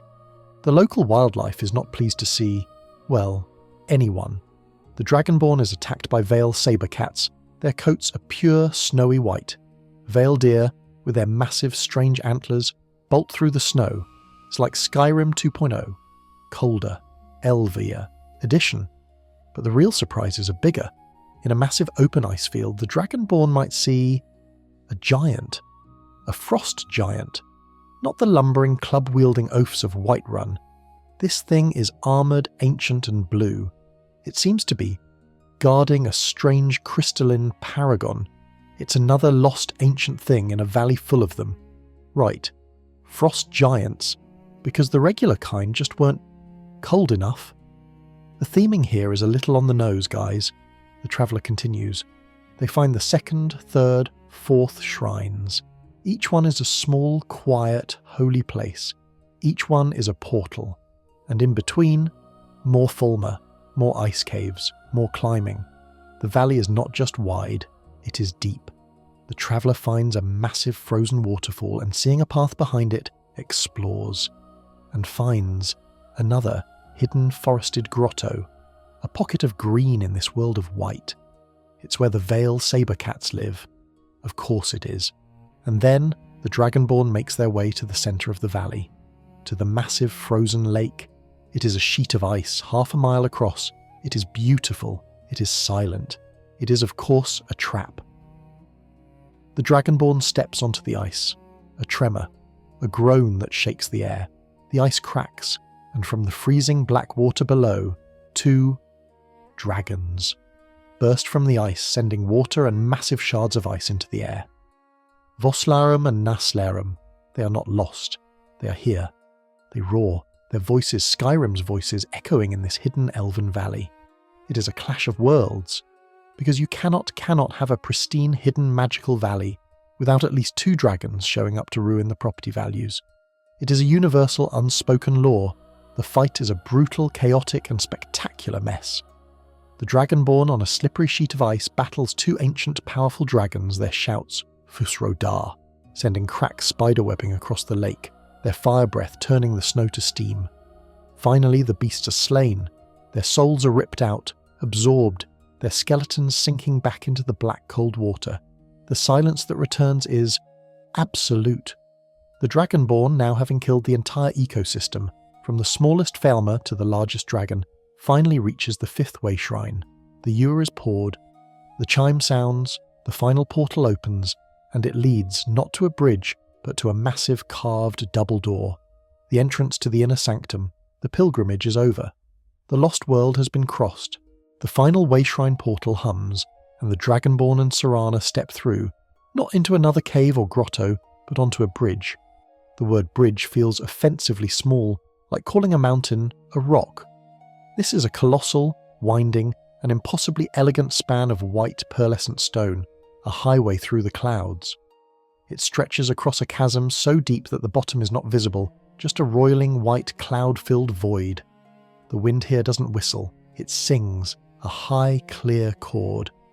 The air is so thin it's a struggle to breathe, and ahead, at the end of this final, magnificent and frankly terrifying walkway, is the chapel, Auriel's chapel, the chantry of Auriel. It is not a building, in the mortal sense. It is a palace, carved from the very peak of the mountain, a series of spires, balconies and arches that seem to be made of solidified light and snow.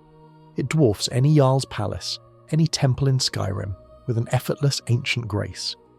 It is the single most beautiful and most isolated structure in the world, and it is, as Serana might acidly observe, a bit much. I bet the heating bill is horrible. They walk. The bridge is long, so long it feels like the last true test of the pilgrimage. Can you walk in a straight line for 20 minutes without freaking out over the bottomless cloudy death void on either side? They are, for all intents and purposes, walking on a rainbow into a castle in the sky. It's the kind of thing a little girl in solitude dreams about, only with more broadswords and a much higher chance of being ambushed by a snow troll. Finally, their boots touch the main courtyard. The silence is wrong. It is not the silence of the snow-covered vale. This is a pressed-down, heavy, listening silence. The main doors to the chantry are vast, carved with images of the sun, of Auriel with his bow, of elves kneeling in supplication. They are open, just a crack. The Dragonborn pushes the door. It moves without a sound, gliding on 4,000-year-old, perfectly balanced hinges. They step inside.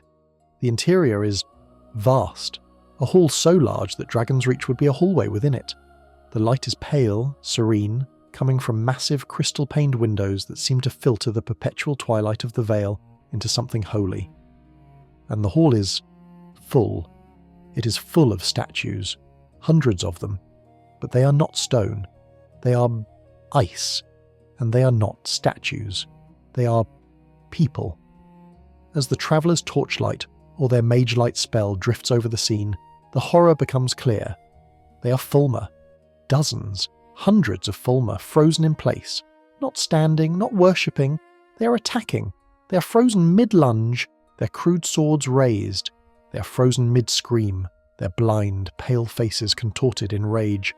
And with them, Chorus, frozen, their mandibles open, poison sacs visibly bulging, and elves, snow elves, in the elegant armour of the prelates, or the simple robes of a priest, are frozen too. Some are fighting back. Some are kneeling, their hands raised in prayer. Some are just screaming, their faces a perfect crystalline mask of terror. This is not a temple. This is a snapshot. A high-resolution, three-dimensional photograph of the exact second a massacre was stopped.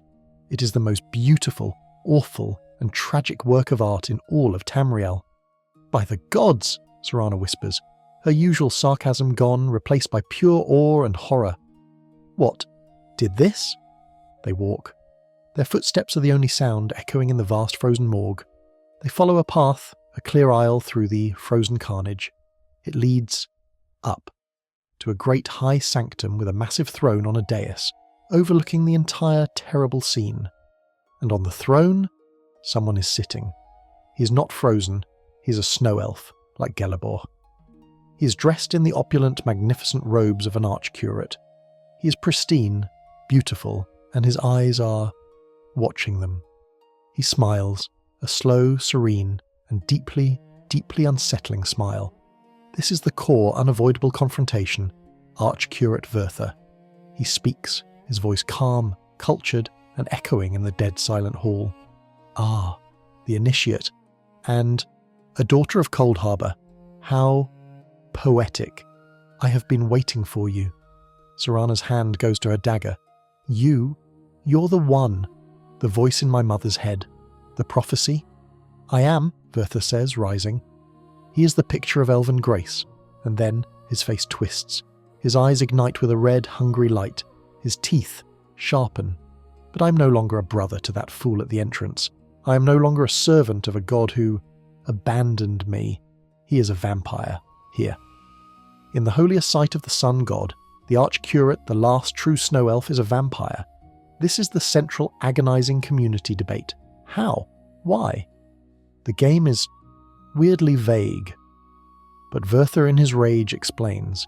He was infected. One of his initiates, one of his own priests whom he was trying to save from the devolved Falmer, had been bitten. That initiate, in their madness, attacked him. He, the archcurate, the voice of Auriel, was infected with vampirism. He prayed, he begged, he screamed at his god from this, his holiest of holy places, and Auriel did nothing. The sun still shone, the magic still worked, the god was silent.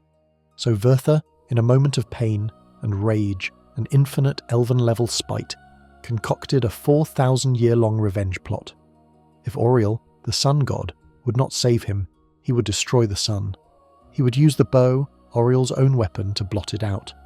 He created the prophecy. He knew that, eventually, the vampires of Skyrim would become obsessed with it. He knew they would find Serana. He knew they would search for the bow. He knew they would lead him, a vampire.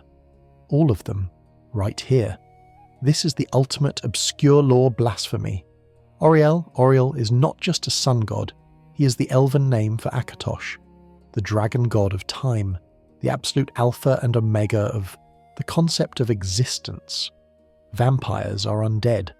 They are creatures of stasis, living outside the normal flow of time. For Verther, a vampire to sit on the throne of the time god, it is not just an insult. It is a philosophical paradox. It is a scream of, I don't exist according to your rules, from the very centre of those rules. And now, Verther snarls, his monologue over, you have brought me the key. He gestures to Serana. Her blood, and you have brought me my death. He raises his hands. He does not attack. He unleashes. A wave of dark energy, and the ice shatters. The whole hall groans. The frozen Falmer, the Chorus, the elves. They don't just thaw. They explode to life, their bodies now encased in jagged magical ice armour. The frozen tableau, the 4,000-year-old work of art, is alive, and it is attacking. But it's a diversion. The entire cathedral, the glacier it is built on, is collapsing. Verther is bringing the mountain down. He laughs, a high, thin, insane sound, and teleports to a high balcony, the inner sanctum. The fight is a mad, desperate, running battle. The Dragonborn and Serana back to back, shouting, blasting, burning. A Fusrodar sends a half-dozen ice zombie Falmer flying off the balcony. Serana's vampire lord form is a cloud of bats and rage. They're fighting their way through a collapsing sacred iceberg, filled with monsters to get to one, single, very old, very angry vampire elf. They burst onto the balcony. The wind is screaming. The view is, the world is ending, and Verther is there, waiting. The fight is brutal but short. He is old and he is full of magic and hate, but the Dragonborn is the Dragonborn. A sword strike, a shout, a final gurgling scream, and Verther is struck down. He stumbles. He looks at the wound. He looks at the Dragonborn. He looks at the sky, and he just laughs. But the corruption, the 4,000-year-old hate, it's broken. The good Gelebor appears, a portal of light. He looks profoundly sad. "The chantry is lost," he whispers. "The balcony is all that's left. The rest is falling into the void." But he nods. "You have done it." He is at peace, and the way is clear. He gestures. The magical barrier behind Vertha's throne fades, and there, floating in a column of pure, warm sunlight, is the bow. Auriel's bow. The Dragonborn takes it, and the light of the whole valley, for just a second, seems to get warmer. The cathedral is a tomb. The last snow elf is a vampire, but the weapon is clean. The light of Auriel's bow is a new, strange weight in the Dragonborn's hand. It feels warm, alive, a stark contrast to the profound, 4,000-year-old cold of the mountaintop chantry.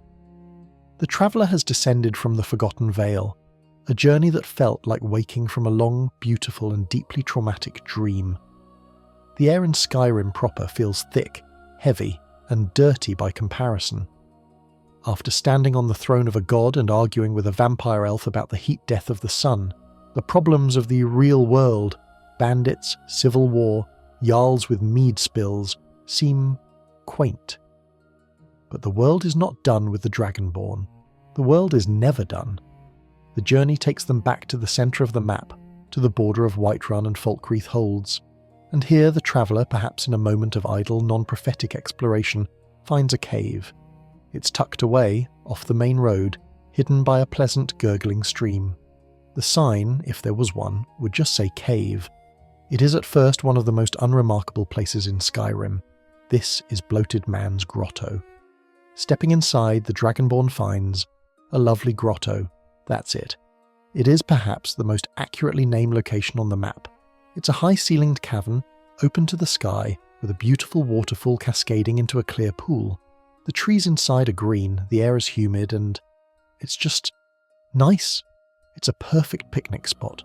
Tucked in the back, the traveller might find a small makeshift camp, a bedroll, a fire pit, and a shrine of Talos, the man god, the band god. This isn't a dungeon. It's a sanctuary, a secret, peaceful place where a few hunters, or perhaps a few Talos worshippers, can get away from the Thalmor and the war. The Dragonborn might loot a few mushrooms, read a tattered copy of The Lusty Argonian Maid, and leave, logging it in their mind as nice cave, weird name, 10 out of 10 would ignore again. And they do. They forget about it. They forget about it, that is, until they wind up in the Falkreath jail. This is where the real story begins. It starts, as so many terrible things do, with a dead child.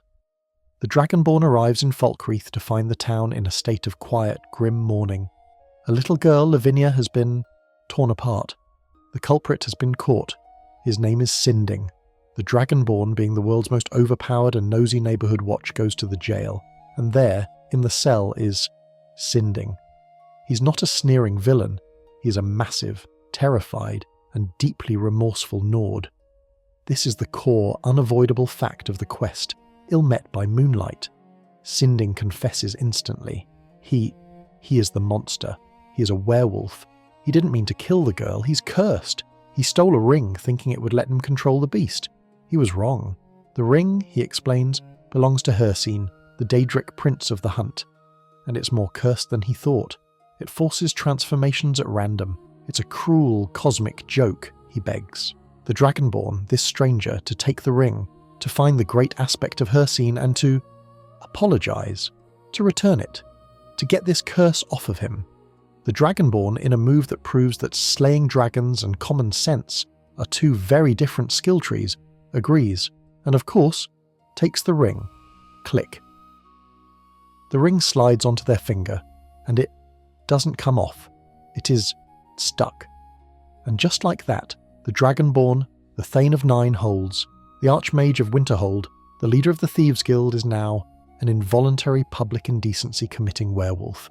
This is inconvenient. I have to meet the Jarl at 9, but I've got to maul a deer to death at 8:45. It's a scheduling nightmare. The traveller, now highly motivated, follows Sinding's advice. They hunt the white stag, the aspect Sinding mentioned. They kill it. And Hircine appears, a spectral, glorious, and deeply intimidating stag spirit, and he is delighted. He's not mad. He thinks this is hilarious. Sinding stole his ring. The Dragonborn stole the curse. This is all just fantastic sport. Hircine, it turns out, is a surprisingly flexible and enthusiastic boss. He gives the Dragonborn a new task. Sinding in his werewolf form has been freed from the Falkreath jail, i.e., he burst through the wall in a shower of stone and screams and has fled. He has fled to Bloated Man's grotto.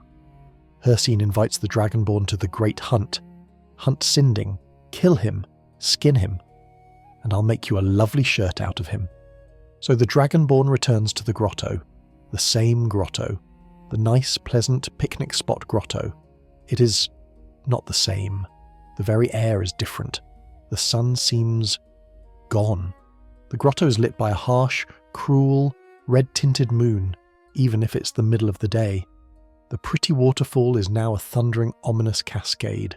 The trees are gnarled, their branches like claws, and the shrine of Talos, is smashed, obliterated. In its place, a crude, bloody bone and antler altar to Hircine. This is not a sanctuary, this is an arena. Hircine has claimed this place. He has reskinned the entire level, and the Dragonborn is not alone. Several other hunters, a pack of tough-looking, sarcastic Nords, are here. They too were invited. They are all here to kill Sinding. It's a competition. The Dragonborn is just one more player in Hircine's game. They find Sinding on a high ledge. He is in his werewolf form, massive, furred and articulate. He's not a mindless beast. He's just a guy in a wolf suit, and he's terrified. He knows he's being hunted, and he makes the Dragonborn an offer. This isn't a hunt. It's a slaughter. They're just murderers. Help me hunt the hunters. We're the prey. Let's become the predators. And this, right here, is the central bloody fan debate. What is the right choice? It's a classic workplace dilemma. Do you stab your new, furry co-worker to impress the Prince of Murder Sports?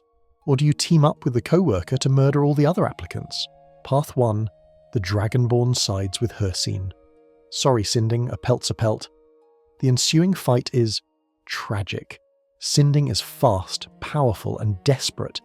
It's a brutal one-on-one werewolf versus demigod battle under a blood-red moon in a desecrated temple. The Dragonborn finally strikes the killing blow. Sinding falls. Hircine appears, applauding. Bravo! Excellent form! 10 out of 10! He gives the Dragonborn the Saviour's Hide, a unique, magical, and frankly, slightly tacky-looking new armour. Path 2. The Dragonborn sides with Sinding. You and me, Sinding, let's clear this cave. What follows is a glorious, chaotic, and brutally fun massacre. A werewolf and a Dragonborn, a two-person engine of destruction, tearing through the hunters. It's a blur of fur, claws, shouts, and terrified hunter screams. It's cathartic. After the last hunter is gurgling on the cave floor, Sinding, covered in blood, turns to the Dragonborn. We did it! Hircine appears again, and he is still delighted. You helped the prey. You hunted the hunters. What a twist. That's the best hunt I've seen in ages. He's not mad. He's impressed. As a reward, he uncurses the ring, giving the Dragonborn the Ring of Hircine. Unlimited werewolf transformations, for those days when you really need to eat a bear. Sinding, now free, decides to stay. The grotto is his now, a perfect, isolated, defensible prison. But what is the Bloated Man? This is the obscure lore. The name isn't just weird, it's ancient. The in-game book, Song of the Eskelda, speaks of the Bloated Man of Bethardams, but other lore hints at something deeper. The Bloated Man is an old Atmoran, or Proto-Nordic god aspect. A god of, well, bloat could mean abundance, or wealth, or drowning. The most compelling theory is that this was an aspect of Talos, or rather, an old god, perhaps Ysmir or Wolfhearth, whose worship was subsumed by the Talos cult. The grotto with its Talos shrine was a holy site for this mortal god. Hircine's takeover, the smashing of that shrine, the retheming of the entire world space, that isn't just redecorating, it is a conquest. It's a Daedric prince driving out a divine, stamping his muddy, bloody boot on a rival's holy ground. The Dragonborn wasn't just in a hunt. They were a willing, or unwilling participant in a war between gods, fought over one small, nice cave. The Dragonborn leaves Bloated Man's grotto with a new, strange, and frankly slightly tacky prize, whether it's the ring or the hide. The blood-red moon of Hircine's hunt fades, and the world returns to its normal, mundane, civil war and dragon attack self. The traveller has participated in a Divine vs Daedric turf war over a picnic spot, and now the world seems to want more. The Dragonborn is pulled, as they so often are, from one form of ancient evil to another. This time the summons comes from the most civilized imperial and normal city in Skyrim, Solitude. But this isn't a new evil, it's the oldest evil. The Dragonborn has already, at the behest of a very stressed-out court functionary named Folk Firebeard, delved into the cellars of the Blue Palace. They have already seen that Draugr problem was a spectacular understatement. They have walked through the forbidden ancient sea-flooded catacombs beneath the castle, a place that wasn't supposed to exist. They have seen the frozen tableau, the snapshot of a battle, necromancers and Draugr, all trapped in ice, a warning from a long-dead wizard. They have pushed past it into a dark central chamber and interrupted a ritual. They heard the voice, the high, regal and utterly homicidally insane voice of a long-dead queen screaming, "I am alive!" They stopped her. They killed the necromancers. They fled the collapsing flooded cavern, and they, and Folk and the Jarl all decided to just, quietly, brick up that hallway and never speak of it again. This has not worked.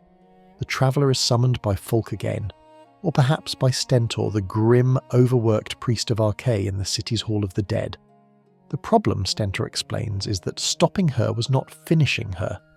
Potema's spirit, the Wolf Queen of Solitude, has been unleashed. She is out, and her spirit is naturally heading home, not to the palace, but to her body, and this is where the new journey begins. The priest of Archay, his voice low, his face pale, explains that Potema's actual tomb is not in Solitude. When she finally died, after a 30-year-long siege, her body was hated, so feared, that they couldn't risk burying her in the capital. They took her remains far, far away. To the one place in Skyrim as savage, broken and angry as she was, the Reach. Stentor begs the Dragonborn, go to the tomb, find her remains, consecrate them, destroy them, please. And so the journey begins. The path leads west, back into that land of jagged green-grey stone. But this is not the grand, vertical, waterfall-blessed landscape of the Lost Valley. This is a desolate, high, wind-swept corner of the hold, overlooking a river. The traveller follows a dusty, forgotten path, and as they get close they see the sign. Vultures, not just one or two, dozens. They are circling, thick, black, and silent in the sky above. They are perched like feathered gargoyles on the branches of dead, skeletal trees. It is a visual, avian, abandon all hope. This is the place. This is Reachcliff's secret. The entrance is pathetic. It is not a grand gnawed barrow with its intimidating carved stone face. It is a crack in the rock, a cave. It looks like a place a bear might sleep. It is in every way a back door. It is perhaps the most ignoble, unroyal, and disrespectful tomb entrance in the history of monarchs. Well, the Dragonborn might say, at least it's humble. They step inside. The air is as thick. It is not the damp, earthy smell of a cave. It is the dry, dusty, sour smell of ancient, active necromancy. It's the smell of a crypt that has given up on the dead part. And the tomb is not empty. This is the core, grim fact of the place. Potema has a fan club. A new coven of necromancers, overjoyed at their queen's return, has moved in. They are not trying to get in. They live here. The back door is their door. The Dragonborn, this interloper, this party pooper, is interrupting the resurrection. The first room is a warren. The necromancers in their black tattered robes attack, their voices high and reedy, shouting, "The Wolf Queen will have your soul." They are enthusiastic. They are also It turns in a flurry of steel and fire, wildly outmatched. But they are not the real defence, they are just the ushers. The Dragonborn pushes past their living quarters, filthy bedrolls, scattered alchemical ingredients, several very questionable books on soul binding, and into the tomb proper. And this is a proper tomb. It is ancient, Nordic, and awake.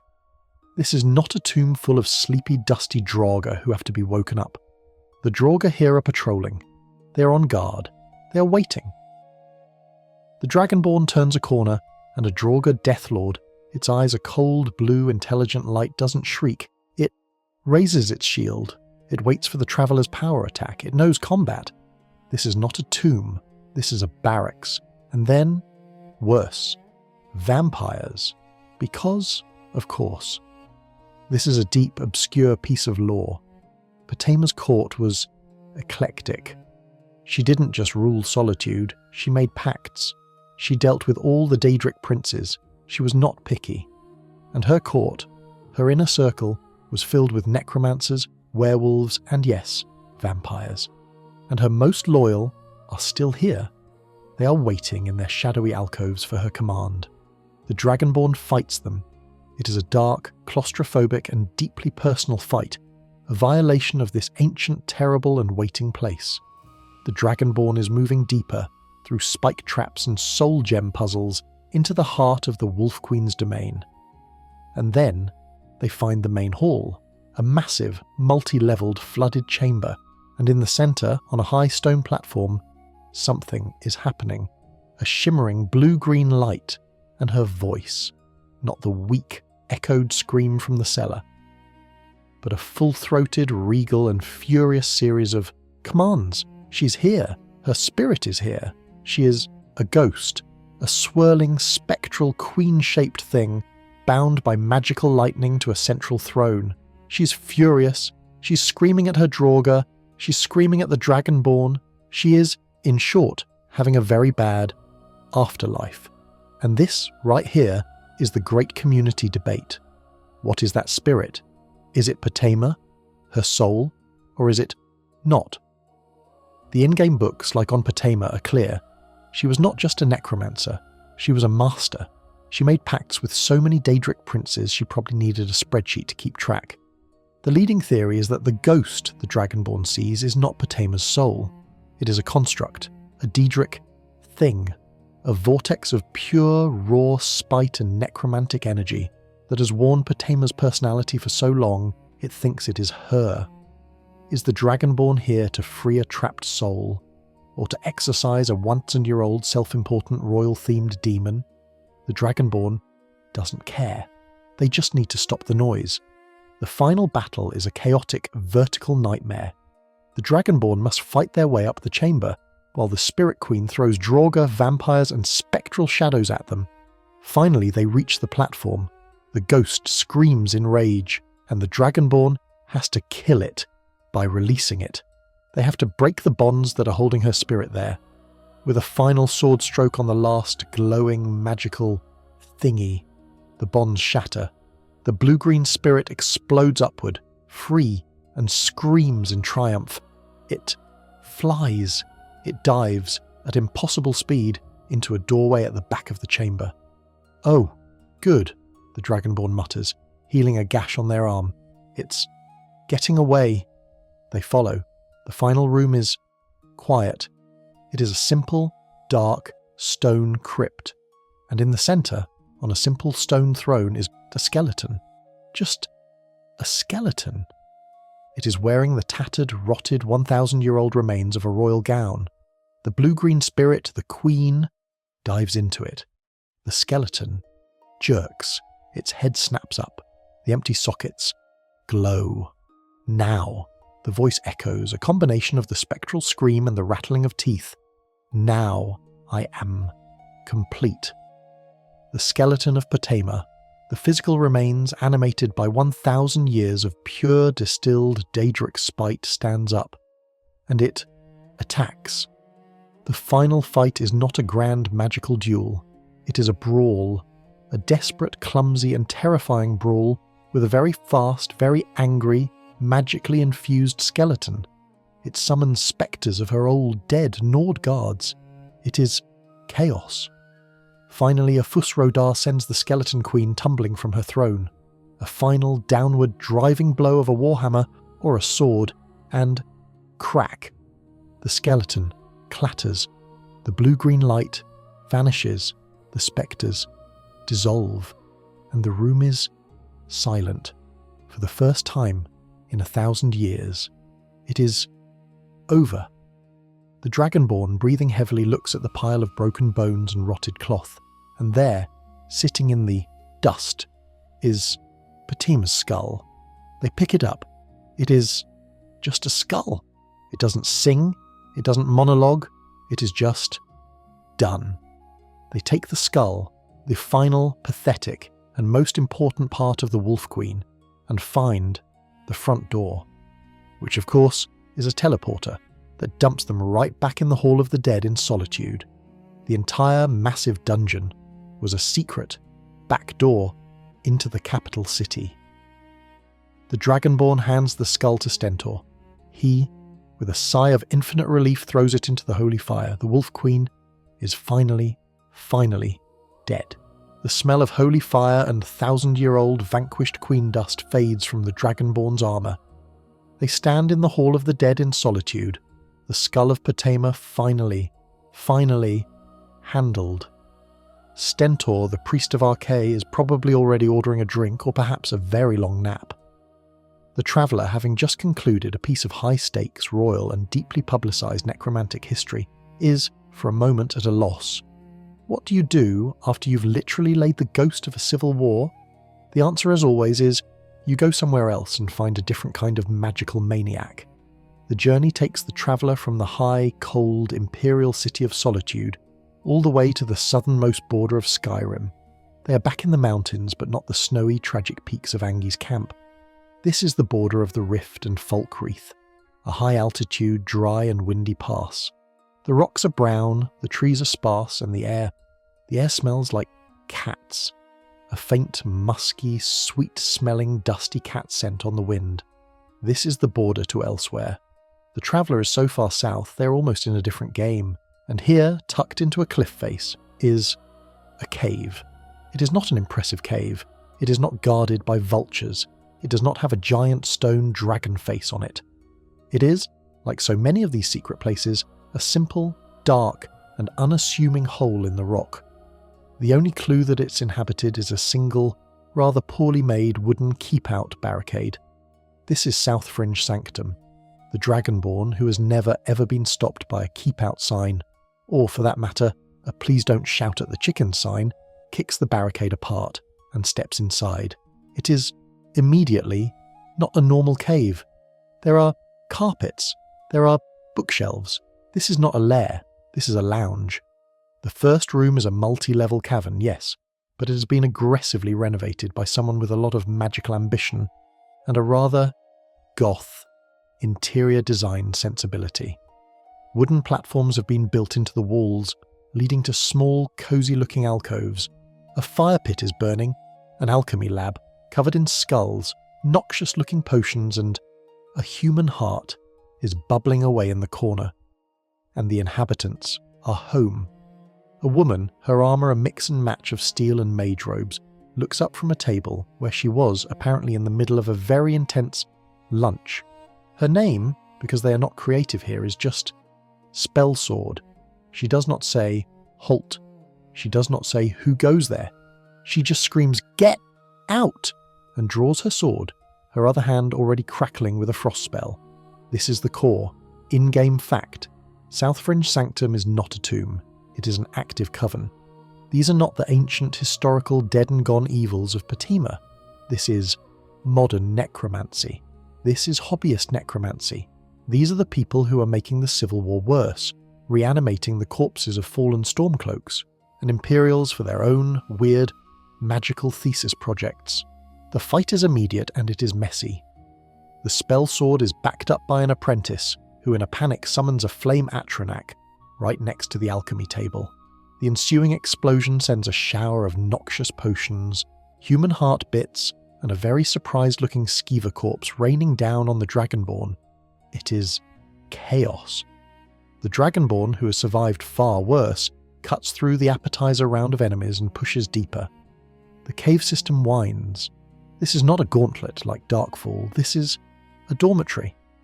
They pass rooms, little side caves, that are clearly bedrooms, a bedroll, a footlocker, a few disturbing journals full of "Dear Diary, today I made a zombie jump, it was so cool." This is, Serana might observe, just sad. Look at this. They're trying so hard. It's like a baby's first evil lair. They are not all weak. The Coven is organised. They have patrols. They have a leader. The Dragonborn fights their way up a set of stone-cut stairs into the main chamber. This is the throne room of a sort. It is a large, high-ceilinged cavern dominated by a massive central arcane-looking thingy. And at the back, on a raised platform, is the boss. He is a man, not a skeleton queen, not a vampire elf, just a man, Seelof. He is, to be fair, a very powerful man, his robes crackling with magical energy, his eyes glowing with that "I stayed up all night reading forbidden books" look. He sees the Dragonborn, now covered in the remains of his entire staff, and he is livid. He doesn't monologue about his grand world-ending plan. He just shouts, You have ruined everything!" And he attacks. He is a master-level conjurer. He doesn't just summon a thing, he summons all the things: a Dremora Lord, a new zombie, Storm Atronak. He's throwing the entire magic book at the Dragonborn. The fight is a spectacle of clashing magics, of shouts echoing off the cavern walls, of a very confused-looking Dremora Lord wondering why it was summoned into the middle of this domestic dispute.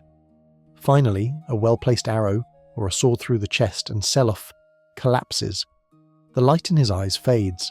The Coven is broken. The threat is over.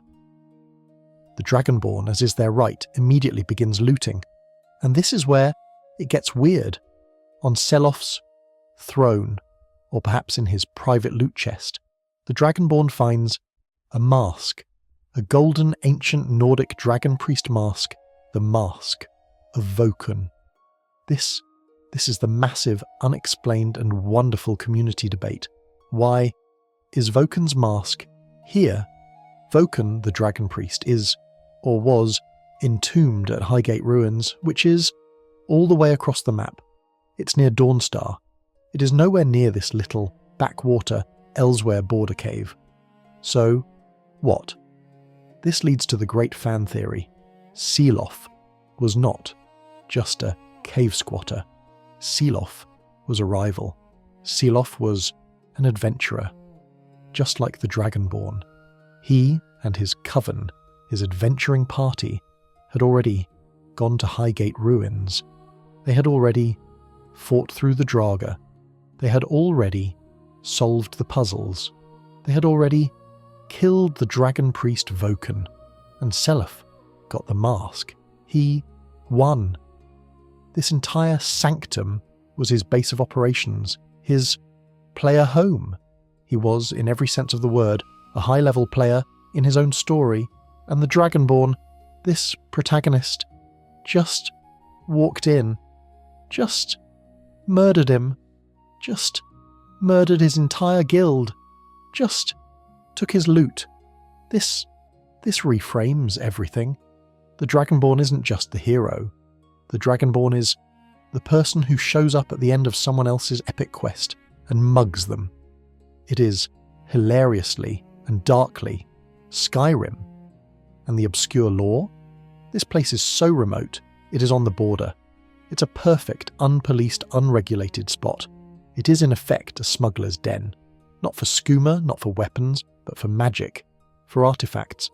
Seelof wasn't just using the mask, he was, perhaps, studying it, or selling it. He was part of a network, a cross-border, illicit artifact trade, using this sanctum as his warehouse. The proximity to the Khajiit, the caravans, it's perfect. The Dragonborn, now in possession of a 4,000-year-old holy, powerful, stolen mask stands in the now silent and very looted sanctum. They have just ended a very different kind of story. They have become the random end-of-dungeon boss for Sealoff. They step back out into the high-altitude, thin, cat-scented air. The sky is clear. The world is now minus one dragon priest mask from its proper dusty tomb, and the Dragonborn has a new shiny hat. The Dragonborn shoves the stolen, golden and deeply cursed-looking mask of Vokun into their pack. It clinks against Potema's now inert skull, which is probably still in there, because the Dragonborn is, if nothing else, a terrible housekeeper. They have, in effect, just mugged a high-level necromancer in his own, secluded mountaintop player home. It was a day's work. The high, thin, cat-scented air of the southern border is a relief, but the journey calls. From this place of stolen, magical ambition, the path leads east, all the way east, across the entire war-torn map, past the golden, autumn-hued forests of the Rift, past the sulphurous, angry, revolutionary springs of Eastmarch. The journey leads to the far, far forgotten corner of the Eastern Mountains. This is the land of the Orsimer, the pariah folk, the orcs. The traveller is looking for the stronghold of Nazulbur, and it is not welcoming. Unlike a human city, it has no open gates, no cheerful guards.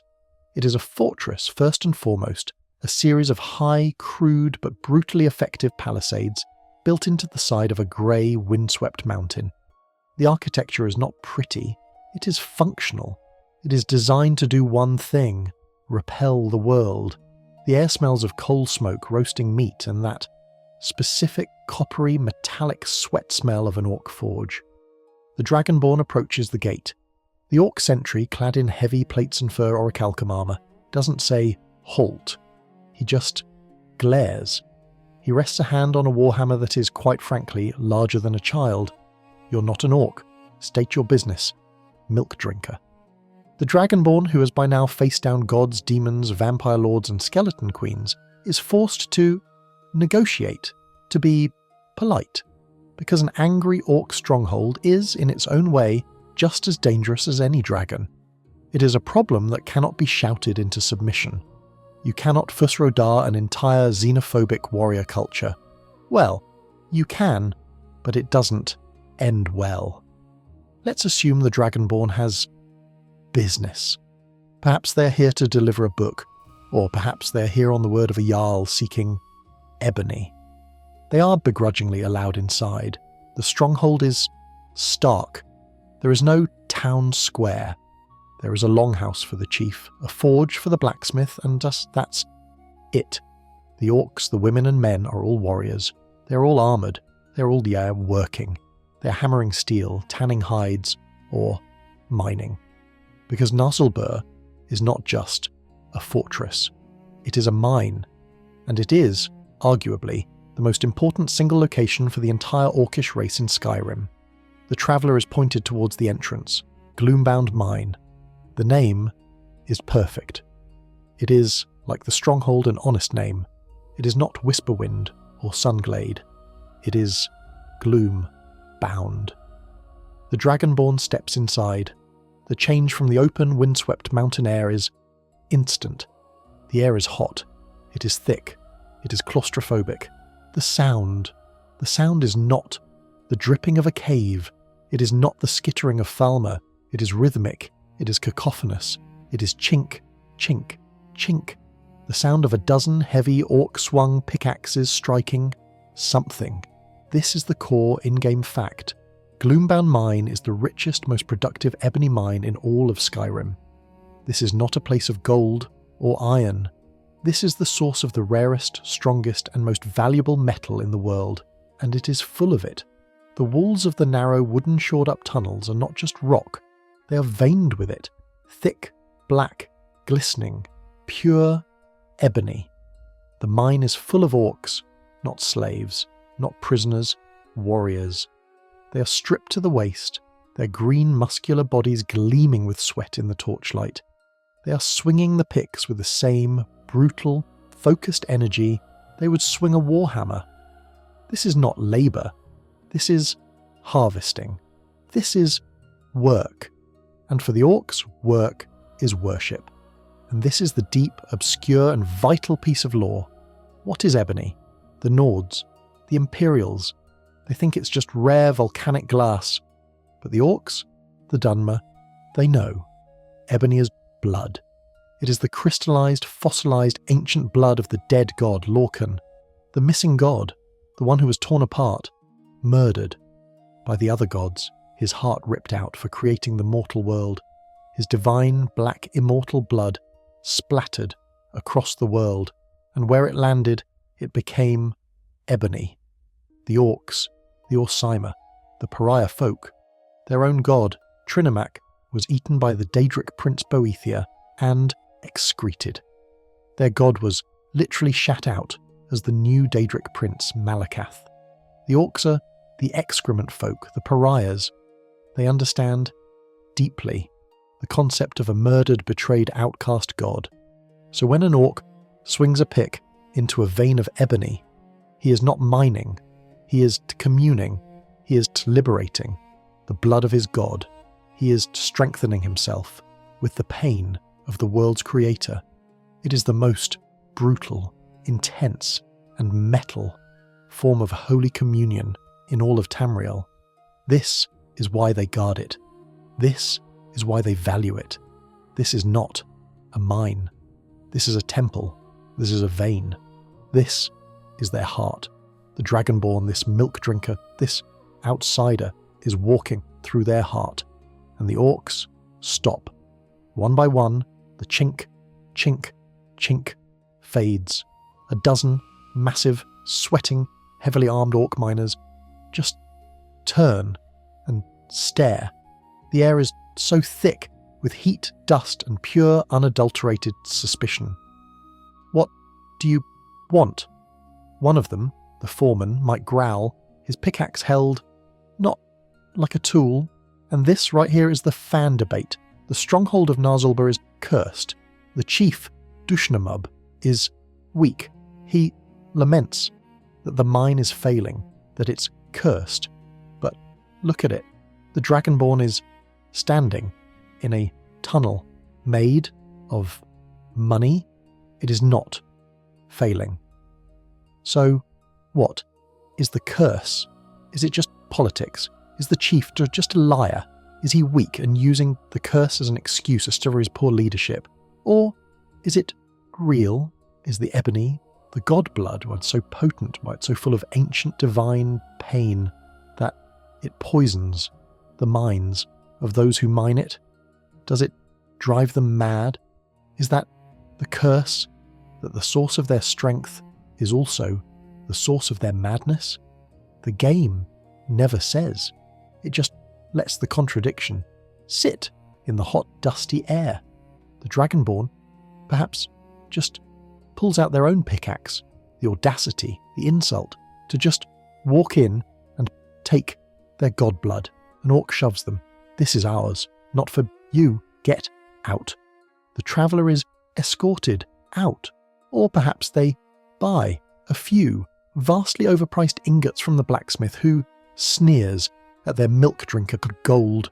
The Dragonborn steps back out into the cold, clean mountain air, and instantly, from behind them, the sound resumes.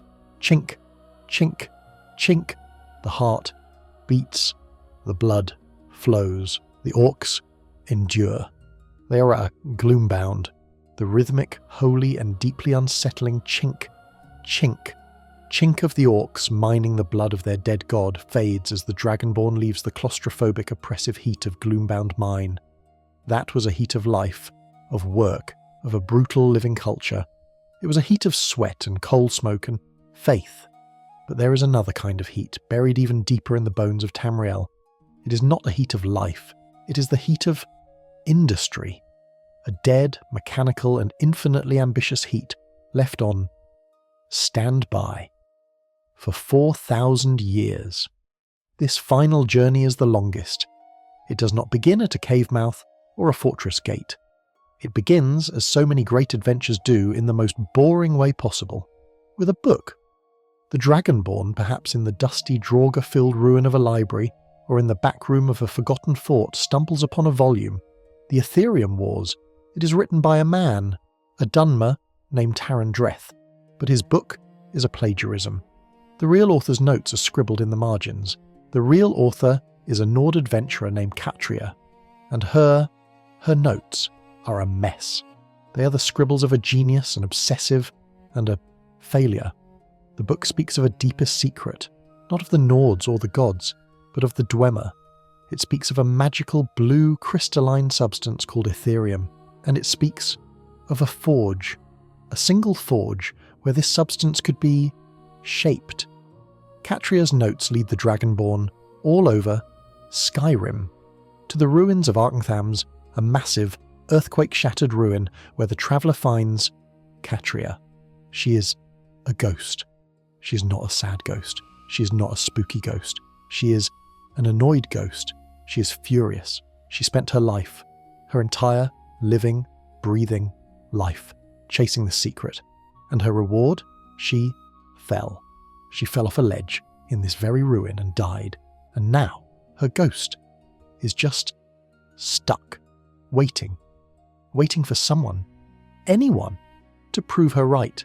She is, in every way, the Dragonborn's equal, a fellow adventurer, a delver, a secret hunter, who just failed her quick save. She helps, or rather she orders the Dragonborn. Her journal contains the real research. The forge is real, it is locked, and the keys, the shards, are scattered.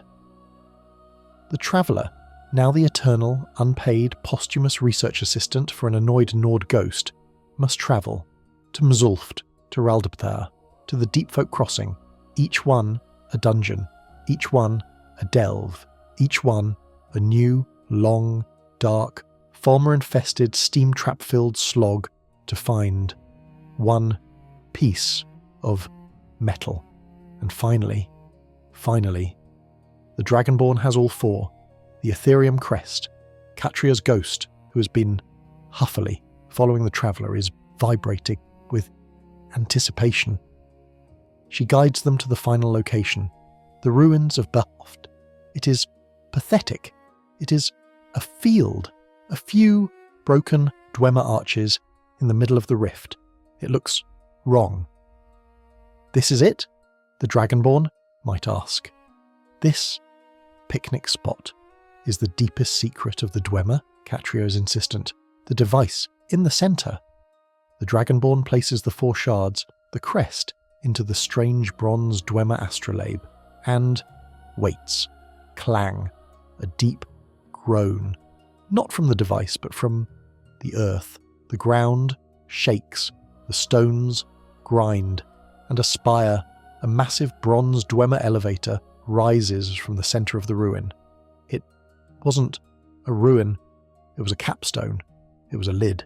The Dragonborn and Catria's sarcastic shimmering blue form step inside. The doors hiss shut, and the elevator goes down, down, not into a cave, down, but down, down, past the rock, down, past the mud, down, past the foundations of other, older, deeper dungeons. The air gets warm, then hot. The hot of Gloombound was wet. It was alive. This is a dry, sterile, searing machine heat. The elevator shudders and stops. The doors hiss, open. The Dragonborn steps out and stops. This is not a cave. This is not a tomb. This is a factory at the centre of the world. It is a cavern, yes. A cavern so vast that the false blue sun of Blackreach would be a light bulb in this space. And the floor is lava. A roiling, bubbling, blindingly orange lake of magma. And in the centre, on a massive black iron island, connected by a thin, railingless bridge, is the forge. This is the core in-game fact. This is the Aetherium Forge, the only one. The Dwemer did not find Aetherium. They mined it, and they studied it, and they learned that here, only here, with this specific geothermal, lava-fueled, magical resonance, they could forge it, but it is silent. The forge is dark. It's off, Catria whispers, her ghostly voice full of despair. After all this, it's dormant. But the Dwemer were engineers. They left it on. The Dragonborn looks up and sees the tonal locks. 2 massive, spinning, resonant metal discs, high, up in the rafters of the cavern. Oh, you have got to be kidding me, the Dragonborn mutters. The off-on switch is a trick shot. They draw their bow, perhaps Auriel's bow still warm from the veil. They loose an arrow. Ping! Nothing. They loose another. Ping! And a third. CL.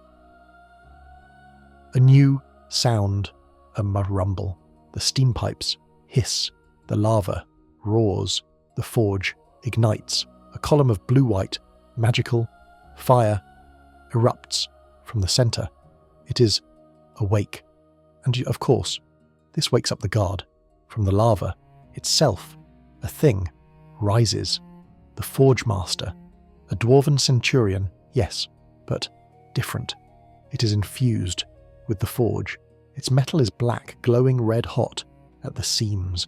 It is a lava-powered 4,000-year-old security guard.